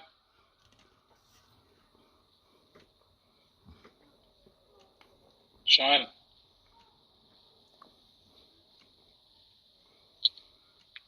Anyone here? I'm here, Darth. I'm here. Why don't you message either of you, when Sean comes back, because I have to go, why don't you guys tell Sean whether or not he wants to debate Xerxes on the problem of evil, because Sean is an atheist who doesn't think that the logical problem of evil is that good of an argument. But he could troll as a theist against Mr. Purple Lion.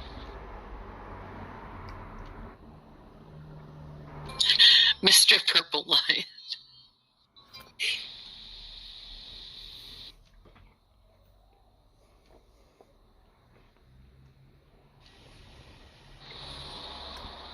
What does Sean say about that? The problem of evil? I heard him saying he had an argument he wanted Tom to address, but I think Tom said no, he wasn't going to address it, or at least when I was listening. It's funny. Yeah, sorry, Darth, I was in a chess game. Oh, did they leave? Yeah. Oh. Yeah, I want to see Sean debate King Xerxes. I think that'd be hilarious. Wait, is Xerxes a theist or not? He's retarded. So an atheist. Yep.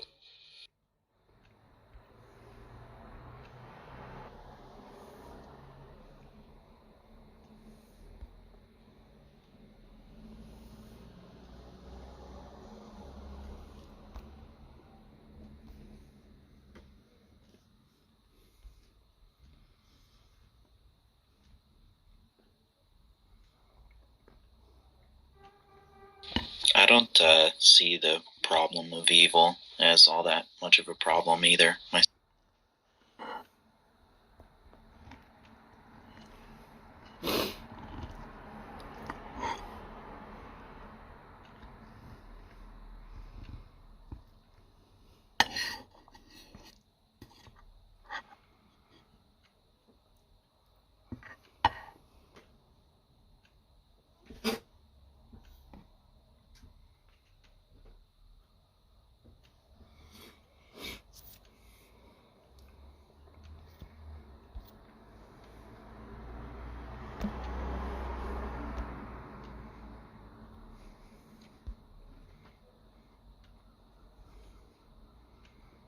Oh, did the room die? It looks like it's on that route. Rhodey, are you there? Well, I said earlier that he... Oh, there he is.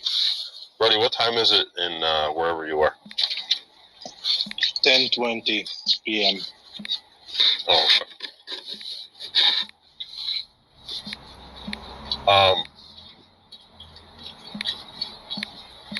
So a lot of times you're active, like, in the middle of the night, for me, I notice.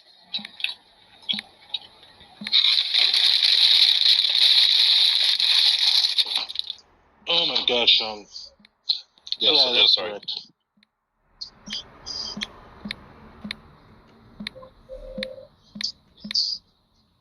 Yeah, it's a little bit frustrating. Mm-hmm.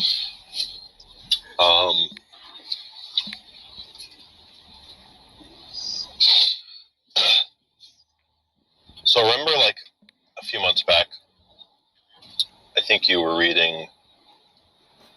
Have you read Planninga's book on the free will defense? No, I read some articles about it. I see.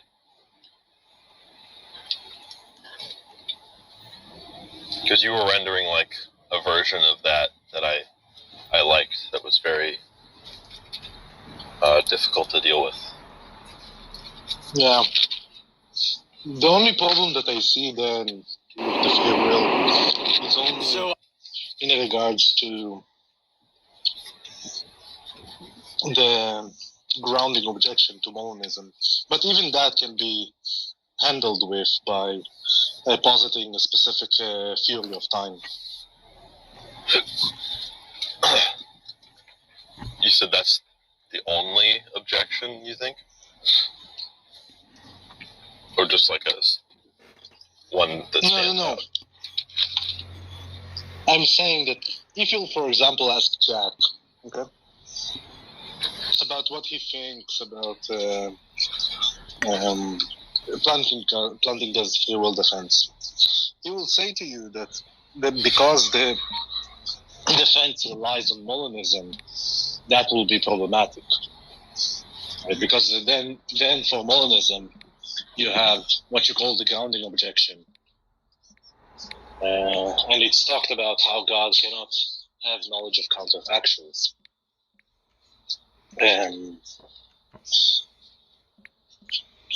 But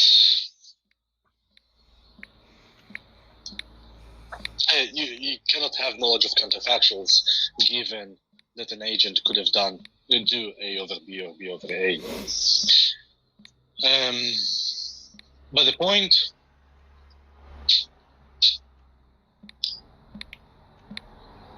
What I wanted to say, wait a second.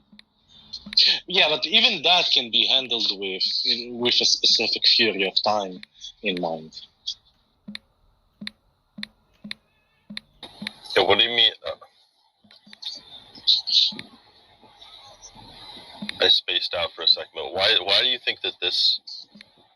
Why does this objection stand out against Molinism? It's a non-objection to Molinism. It's one objection? No, it's a known objection to Molinism. Yeah. Yeah, with divine knowledge and middle knowledge, foreknowledge, and all of those things. And the point here is that because let's suppose you'll be in a situation in the future, right? Now, in this situation, you can choose A, you can choose B, you can choose C, and there will be no fact of, there will be nothing that will suggest whether you will do A, B, or C. Now, the point here is that God cannot know what you do in virtue of there is no fact of the matter of what you will do, right? It's just not a factive claim. So God cannot have. Today we'll be covering 2 videos of Watchman D because he's still trying. A counterfactual knowledge, right, of what you will do if.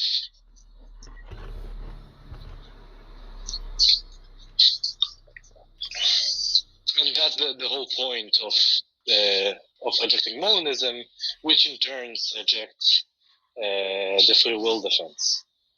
If you think that the grounding objection is successful.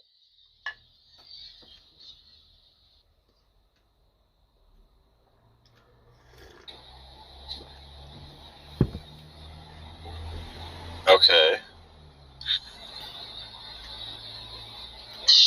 Yeah, I'm sorry. You asked me something because it seems like you expected a specific response.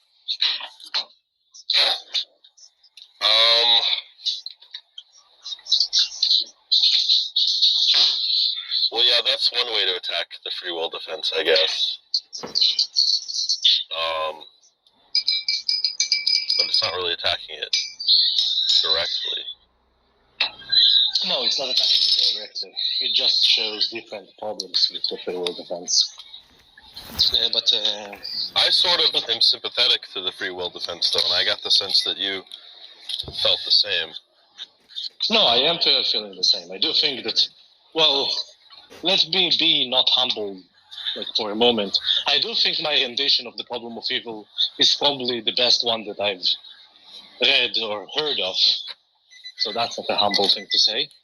But also, I think that the free will defense is a good defense against my argument. What is the free will defense that you're referencing? The free will defense just talks about how, well, it depends. Plantinga's free will defense, it relies on Sean. Thank you. Wait a second, Rooster. So, the general view, or the general way to talk about the free will defense is that there is evil because people have free will. I'm giving you the generality of it, not the specificity of, for example, Plantinga's reply.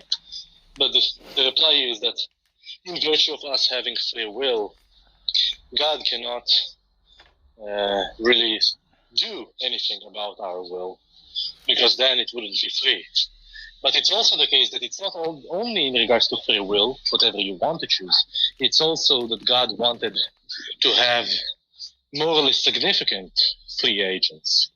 That means that agents that can do good and can do bad. And when they are doing bad, God cannot intervene, or not cannot, but deems to not intervene, because the moral significance of the free will is the importance of the morally significant free will is something that is more important than people not being able to do evil stuff.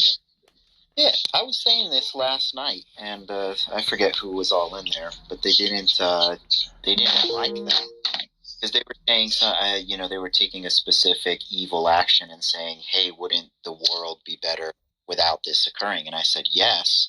And they said, "Well, that means that God, whatever, didn't create the best world."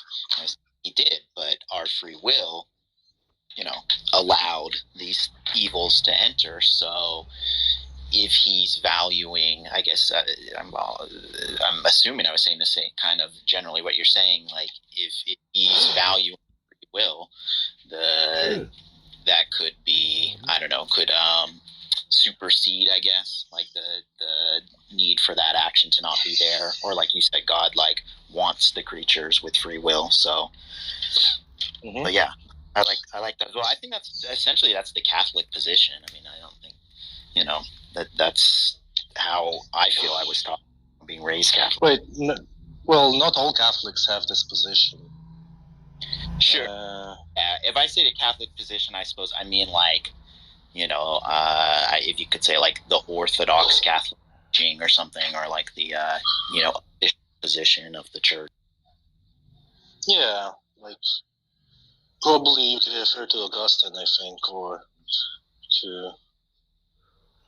You can also have the monistic or the Thomistic conceptions that might give you some kind of free will. The monistic conception will give you free will.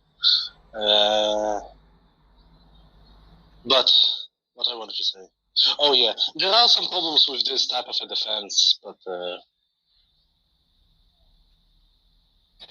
that's I think that's how the argument is being run. You weren't really dealing with the argument on its own terms, and it's not necessarily your fault. You may not be really familiar. No, I'm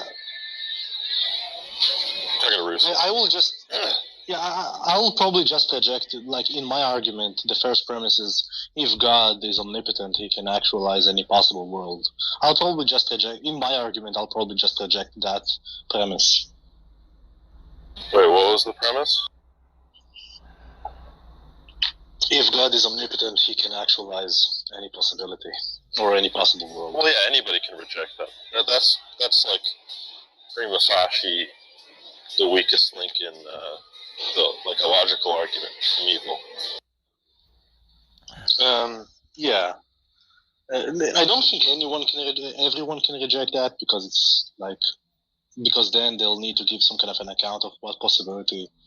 What does it mean for God to be omnipotent? Exactly, but that's such well-tread territory that anyone who's a little bit familiar and has a developed concept, because most people don't have a developed concept of what they mean by omnipotence, but if they're familiar with the argument, then they just reject that premise on the grounds that it doesn't capture what they believe about omnipotence. What they consider omnipotence to be is entailed by logical possibility or metaphysical possibility or yada yada yada.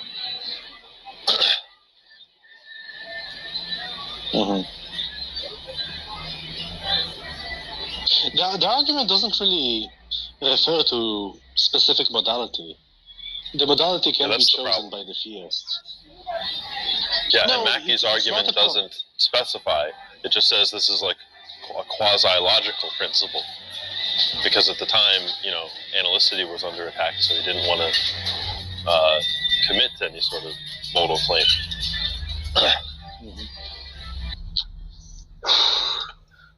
Yeah. But I think many theists just cannot handle the problem of evil. I do think it's a good argument, right?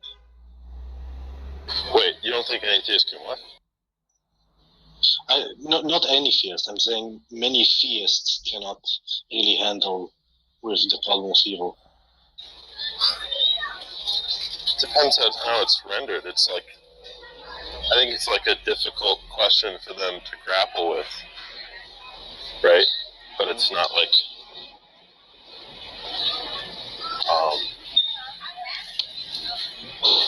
I don't think that their reasoning is like,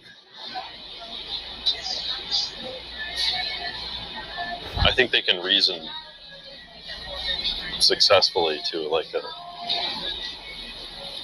you know. Yeah, I understand. Because, for example, Calvinists cannot answer this question, right? Because Calvinists don't really believe in free will. Other conceptions of you can rank them. Free will. Other conceptions of, for example, compatibilist free will also wouldn't answer the question.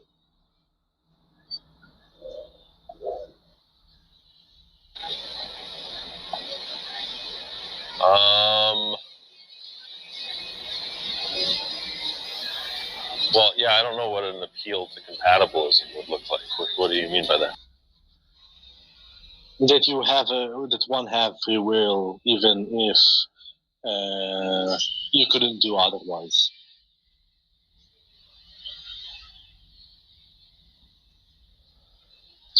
Well, that's just going to be a problematic answer because it's just like, well, now we have to talk about. Yeah, and like the libertarian free and the libertarian free will has the problem that I talked about before in regards to God not knowing. God cannot know counterfactuals.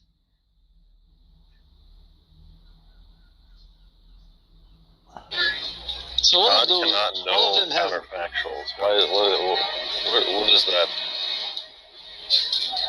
How do you reason to that? Yeah, so let's suppose God knows.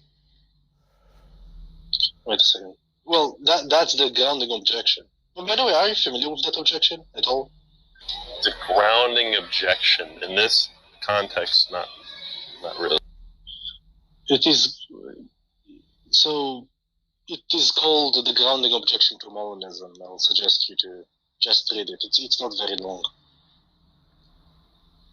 Yeah, sure. I should read it. But this is what I talked about before, if you remember. Yeah, I remember. So God cannot. But that's the thing, like.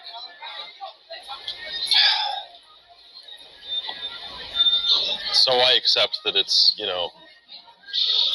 not going to say that it's like, that there's some sort of necessary truth about God's knowledge, right? That he can't know counterfactuals regardless, right? No, if you have like a libertarian free will, that is a problem. Okay. So we take libertarian free will, which, sure, but even that's like contestable, right? Like, I'm not sure that the theists are committed to.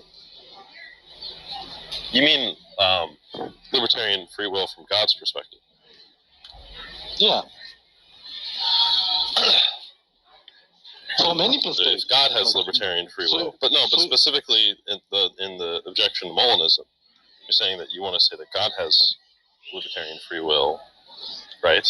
No, that's irrelevant whether God has free will or not. But I'm talking about agents that he created. Oh, okay. Okay. Oh, okay, I see now.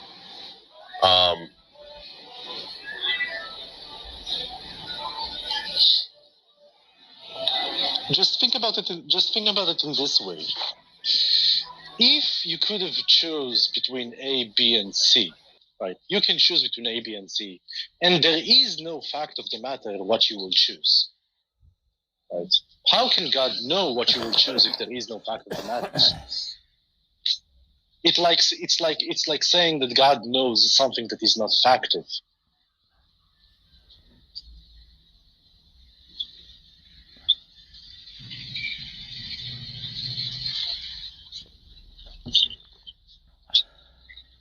Okay. Sorry, can you say that again? Think about it in this way. No, you don't have to like rephrase it. Like I was literally just like distracted. Like I want to hear what you said again. Yeah. So the point of libertarian free will is that you don't really. There is no fact of the matter of what you will do given a specific circumstance, right? In this case, God cannot know what you will do, because if he will know if he knows what you will do, then it implies that there is a fact of the matter. But it is not the case that there is a fact of the matter of what you will do. Right. So in this case, you'll say something that is total gibberish, like God knows a thing and the thing is not a fact of the matter, or God doesn't know what you will do because there is no fact of the matter of what you will do. Right. So in this case, God wouldn't know what you will do in the first place.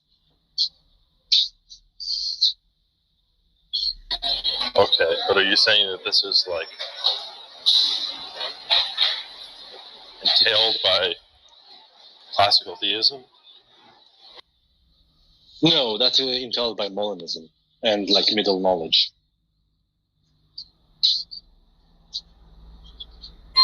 Right, which, okay, so the Molinistic view of classical theism. Yeah, and like the free will defense relies on Molinism. It relies on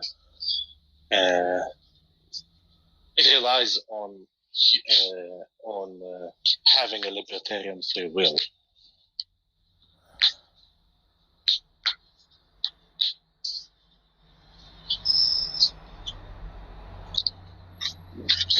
So where does the grounding objection come?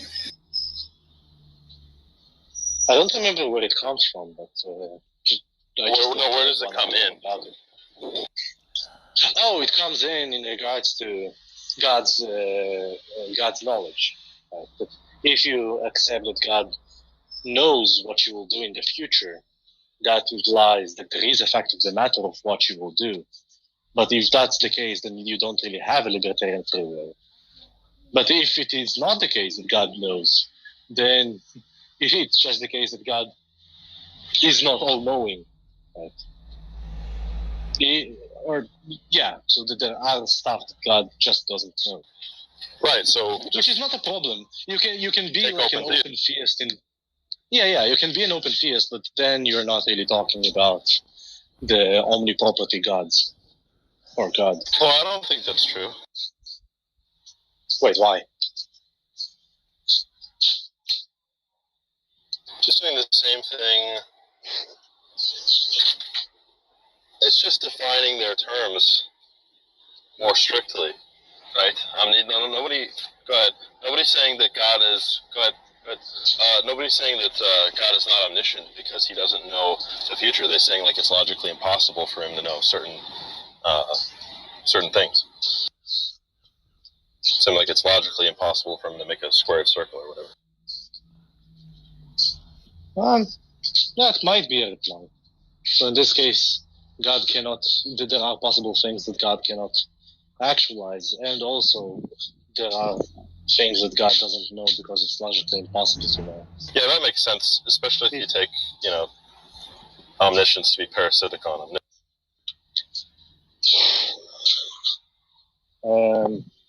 Okay, yeah.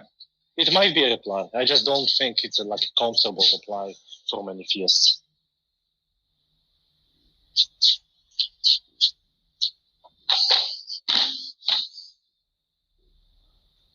But people that objected to my argument, saying something like best of all possible worlds doesn't exist, I think that, or I don't know, or this is the best of all possible worlds, really not a good objection. Wait, say that again? So people tried to reply to my argument by saying that there is no such thing as best of all possible worlds. Right. And I'm saying that's a stupid response. And other people objected to my argument by saying that we do live in the best of all possible worlds.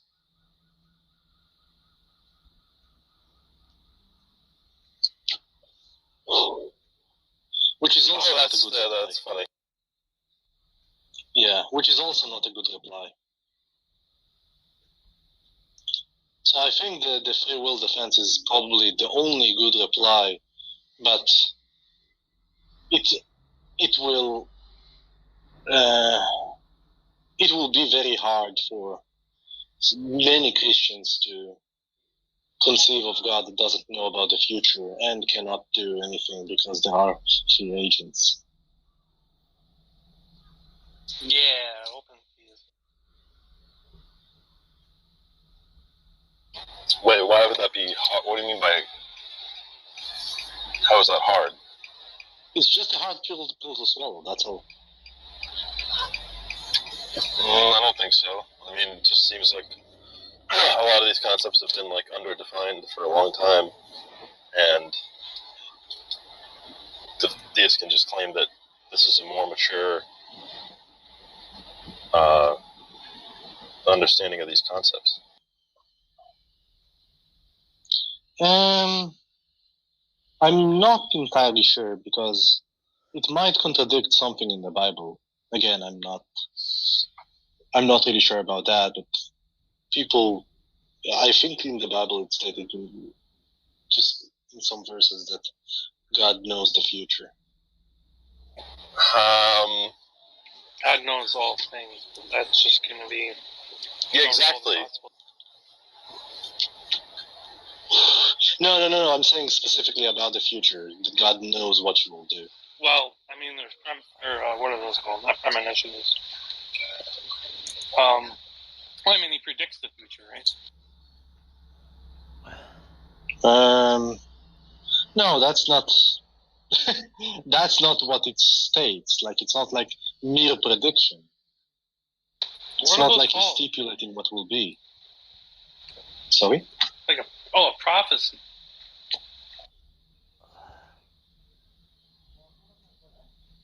Yeah, prophecy, yeah.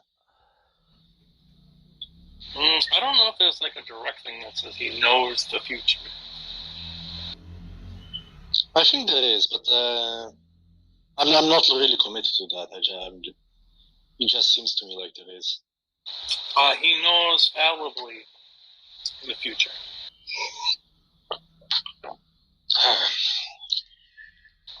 He's still subject to Gettier cases.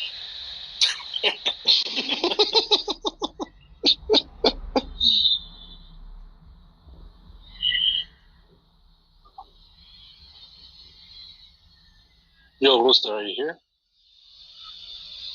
Yes.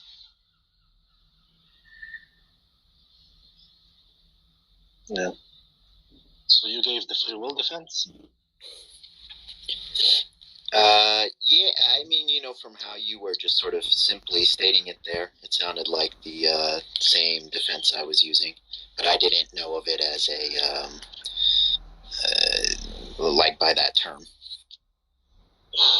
No, that's fine. You don't really need to know the term. Who did you render the defense to? I don't remember who I was speaking to last night. There was a few people, but like I know Haiti was in there. I think Sean was in there, but I don't think he was saying anything. It's just a bunch of Tom Rabbit goons.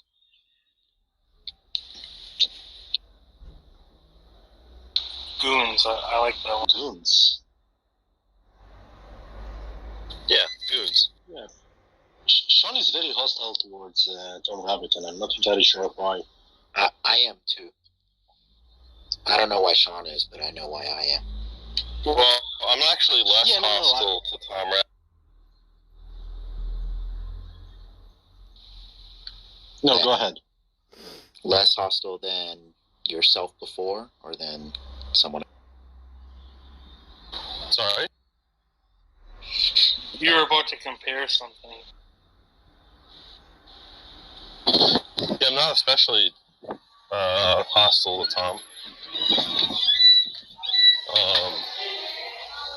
I'm a little more hostile to his community and the way that they act in groups.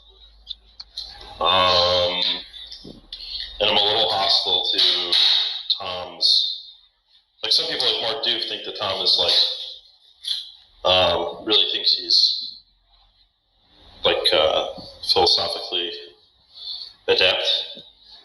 I'm not sure if that's the case, but it's more just an objection to, and Tom doesn't really check his goons when they start making fallacious arguments or engaging in bad faith.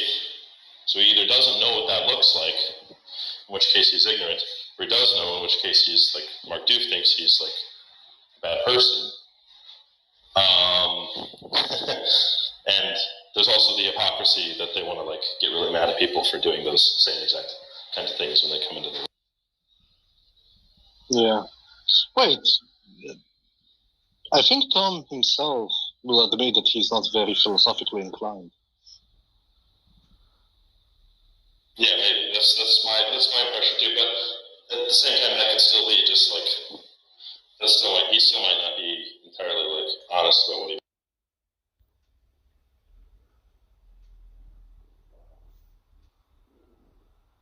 Silverstar is a much more reprehensible figure. By much more, do you mean I'm reprehensible too, Jack? Is that how the... Well, I have a soft spot for you, but you really do say some horrible. Oh yeah, that's. I mean, of course they seem that way because Mr. Tom Rabbit knows exactly what he's aiming for when he gets those sound bites. Of which I really don't care. You're making it sound like manipulation. Yeah, by soundbite he means... That's ridiculous. He just means his position. Yes, exactly. or 40-minute conversation as the soundbite. But who triggers John the most? Is it Jane? Is it Skinny Pete? Is it Josh? No, I guess actually he said he took Josh off the list provisionally. There's JJ. Anybody else? I mean, I guess people, enter and exit the list, but I mean, with regard to kind of the statement that Tom made, had me make. Had you make? I made you say it. How about utter? Spell out, maybe, right? If you notice, Tom's video, everyone with the exception of maybe Steph a little bit, she has a different view, whatever, but even Arminians hold to the view that God remains good, God is always good, all his actions are always good, and evil exists. Funny thing is, John, it seems like he's more consistent than those people. That's what I'm trying to say. True. And when it comes to those particular Christians that do not want to utter it for whatever reason, I don't know why. Like I said, I asked Matt Slick just to ask him. He took him less than 1 second to just simply say yes.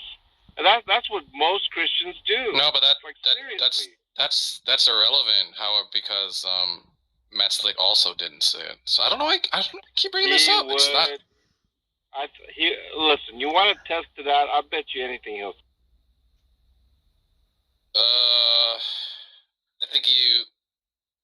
I don't think he's just gonna come right out and say it. I don't think so. He might say it after some coaxing, but if it's your position that he's just gonna come right and say it, I think you're crazy. Okay, how about this, Tom? Irrespective of whether he utters it or not, it is clear, without a shadow of a doubt, that he holds a position that I do and that I would claim most Christians do, right?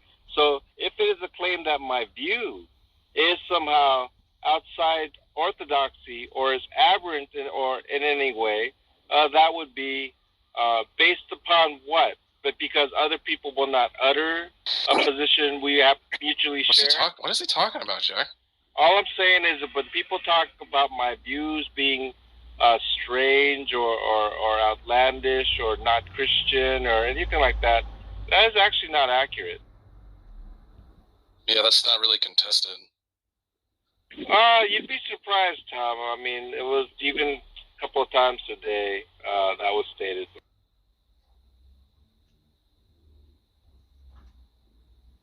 And then of course I get the like, but you're a Calvinist type of thing, as if even what they're talking about, there are certain things that are exclusive to Calvinism. That's true, right? But sometimes we're talking about something that any general Christian, Eastern Orthodox, Roman Catholic, whatever, will sign off on. But somehow they're going to characterize it as, oh, but you hold this Calvinist view, and that's not the case either. Look, I think he might not say it because he's worried about the soundbite, right? But I'm prepared if you want to get him to say it to you privately. We will trust you. He has to utter the words. Yeah, I mean, I don't know if I'm motivated to get him to utter it in that way. So you can't prove your claim. I think it's like it seems to me that he doesn't have a problem uttering it, just the way he responded so comfortably with it. What's the problem then? I was just asking him, just to satisfy our curiosity, and you can do it just with you.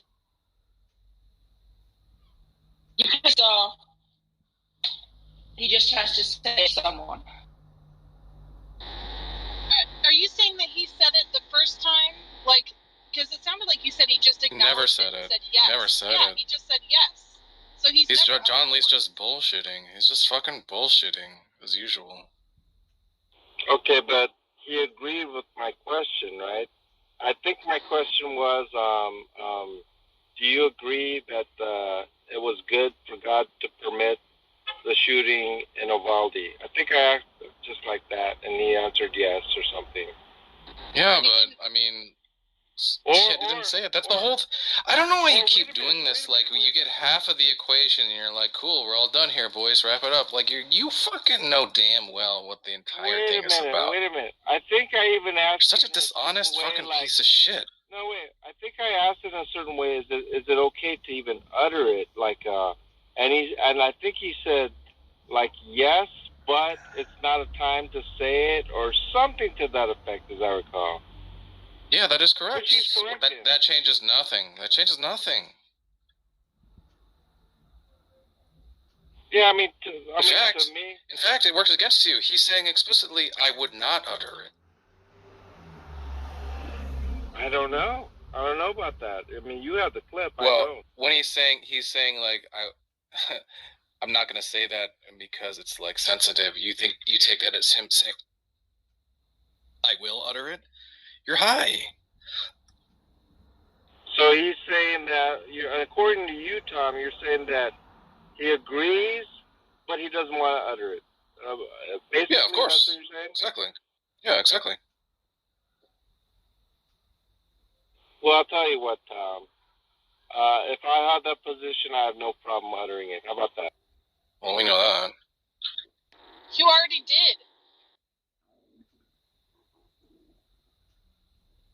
And furthermore, if certain people... Wait. What was that move? That move was like, I'm saying Matt Slick said or would say this, and then he says, I would say it? What the fuck was that? I don't know about this or that, but I think What was that move, John? Matt Slick wouldn't have a problem uttering it. Yes. Then prove it. Go ahead and get him to say it. Get him to say it. We will actually believe you if you say he uttered those words. We will trust you.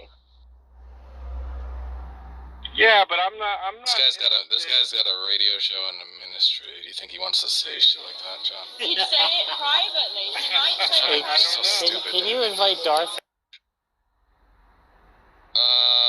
I'm hesitant to get too many of you Flosso guys like on the same stage. It's kind of devolves into like Flosso he insults. I think it's he really likes trash. to insult John though.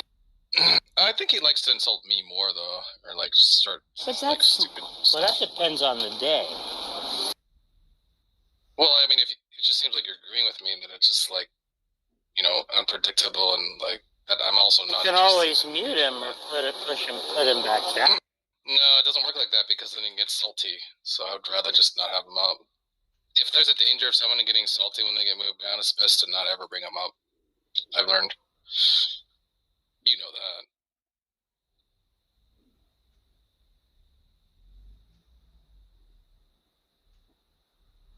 Jack, were you in the room last night? This room? No, not this room. The room last night. The room Jane made. I'm trying to remember. It's kind of a haze. Were you in there? I was in If there. you were in there, I probably was. Well, that's nice, but people were narrating their chess games. Oh, yeah, I was here for that. But Yeah, that wasn't and Darth Arianis. That was Detroyer and Mark D. It's just a group dynamic that just turns our rooms to shit. Who won? Yeah, well, I'm against the chess narration thing myself. Well, just like I think what Haiti put it good. It's just like when you guys in this group reach a critical mass, it just like turns the room turns to shit. This room turns. Well, then you know exactly what I'm saying. Still, this room turns to shit. What you mean to say is there is a critical mass. Right? You still know what I'm saying, yeah. I think anything more than, I don't know, maybe 3, and it's over. I don't think I'm the culprit. No. I think you're like more okay, but there's some people that just don't respect them. And I don't think Josh is a culprit. Well, we typically bring you two up, though. No, I grant you that. Because you keep saying you guys. No, but you're not the culprit in like a direct way. But if it's you and Josh, you guys are fine. But if I add Darth Arianis, then it's shit. Then Dave, then Sean, then, whatever. Dave is Josh. No. Detroyer. I mean, it just turns to shit. It just turns to shit. You're doing chess games and you're like palling around with roosters. I don't play chess. Yeah, and it'll start with like, hey Jack, let me ask you a question. Do you think like something like technical like philosophy stuff? Yeah, well that's like, Darth Arianis and Jordan do that. Yeah, and we think it's trash. We don't want it.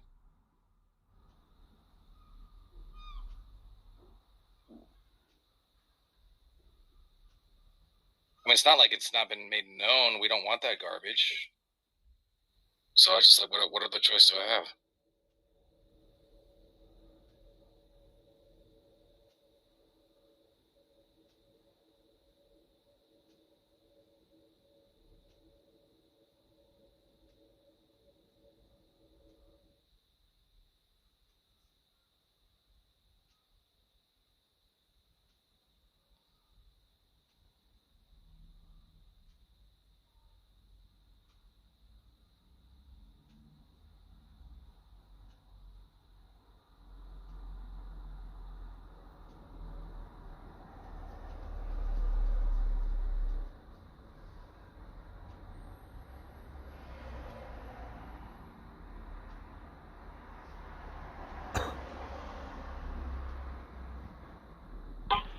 Are you afraid of Darth, Tom? Afraid of him? Like, in what sense? Afraid of the arguments that he has, that he may challenge you with? Any arguments Challenge against me? theism, John? Those arguments? I don't know. I've seen Darth argue for and against theism. He just likes arguments.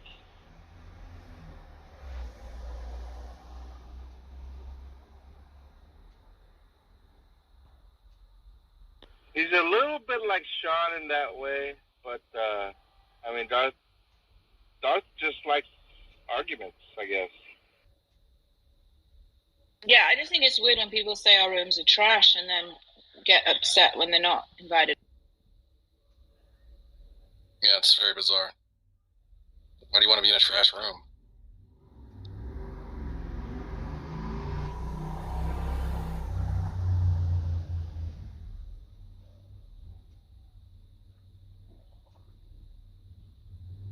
So, John, are you going to debate Silver Star?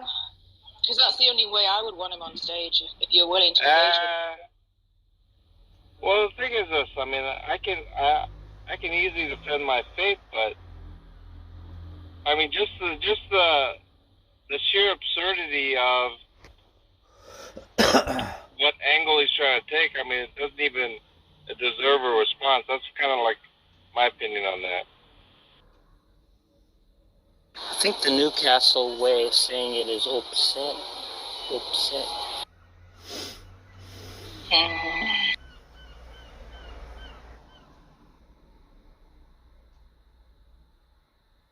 I'm not upset.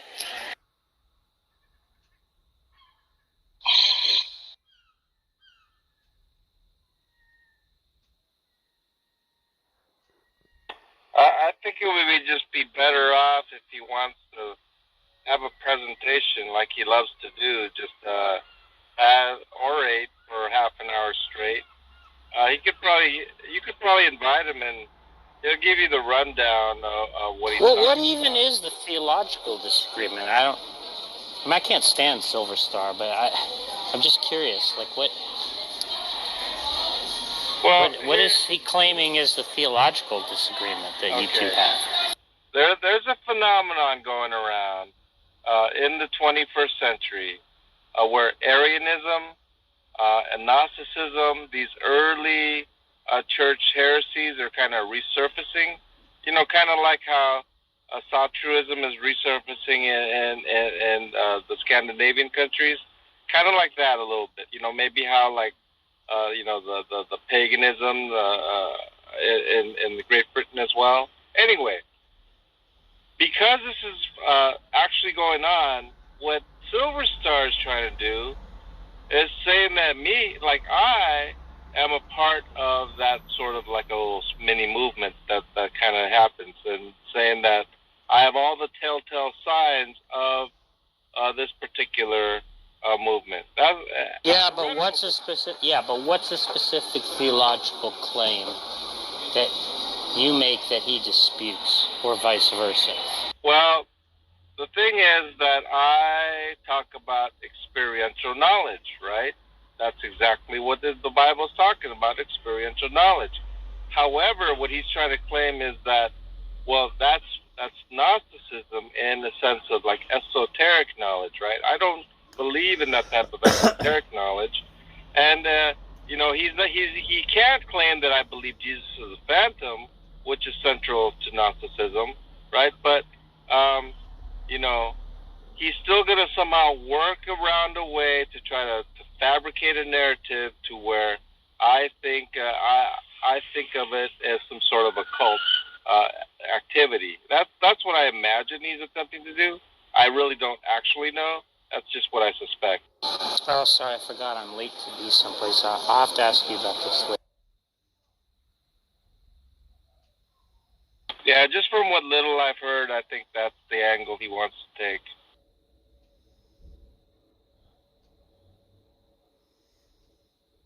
Which is really ridiculous.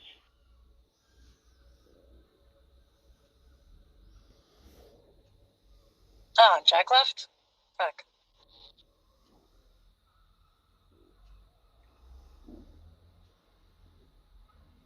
Lana told me and Sock are going to be in New York next week. Oh.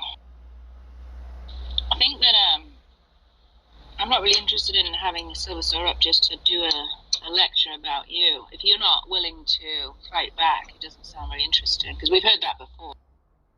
I think, you know what? I think I was, that particular evening, I had actually blocked him with that other account, the soccer account, and then I unblocked him, and I was going to leave, and then I decided I was just going to stay up on stage. I had made something about you'd have to move me down to the audience, and I'm not coming back up or something. But, I mean, just stay on stage and just not say anything. I think I'm at that point right there where I'll be willing to just stay on stage if he's over, and I just won't even respond.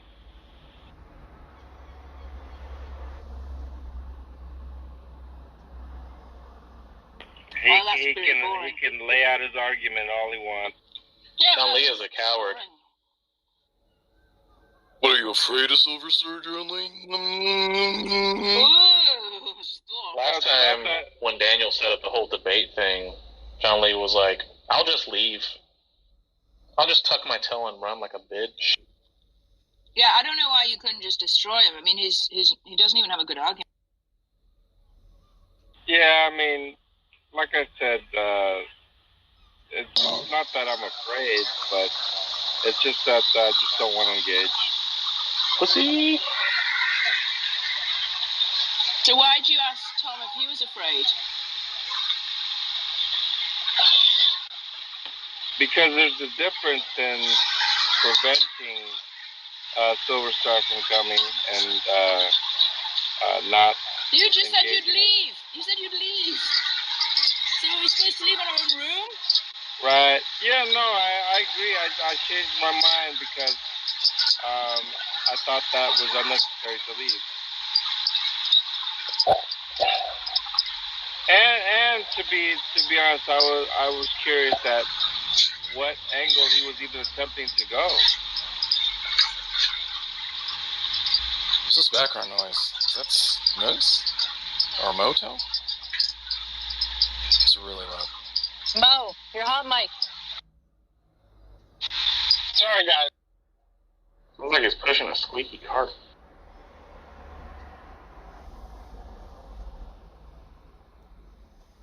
I'm driving a truck. Sorry, guys.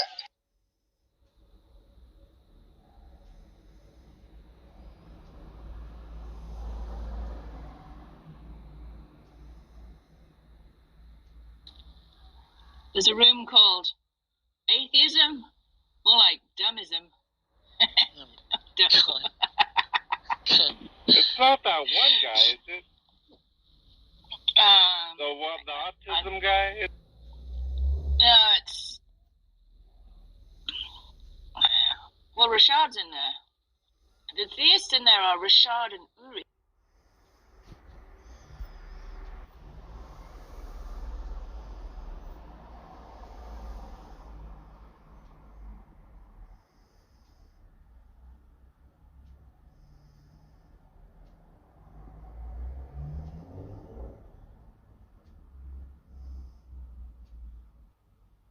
The Arabs woke up and realized that they were selling away their land, and all of a sudden they got frustrated by it. Well, that's not our fault. We bought the land very legitimately, and then we started to get attacked. And that's not okay. I'm sorry, to justify any kind of violence. If you have a problem with it, take it up in another way. But Jews were massacred in our own land in 1920, 1921. The famous massacre in Hebron in 1929 that took the lives of 69 Jews who were mutilated by their Arab neighbors. This is a conflict. Palestinians absolutely have rights and claims and a connection to that land. No doubt about it. And it's been going on for 1,300 years.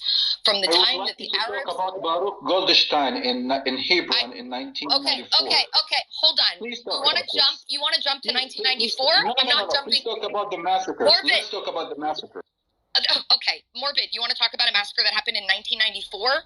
That was Baruch Goldstein, okay? I'm not going to try to minimize it. It was horrific, and I will never justify it, and I will never be okay with it. And I don't go around the streets of Gaza or the West Bank handing out candy when Palestinians are murdered. And you Palestinians don't visit his grave, and you don't have a picture of him in your house. Thank you. He is not a saint. Yes, not even a little bit. I spit on his grave, okay? He's a disgusting human being, and he doesn't represent us in any way, shape, or form. And his party, the political party that he supported, was declared a terrorist organization by the government of Israel. We abhor terrorism. We condemn it. We make sure that it is marginalized within our society. Whereas, when it happens, unfortunately,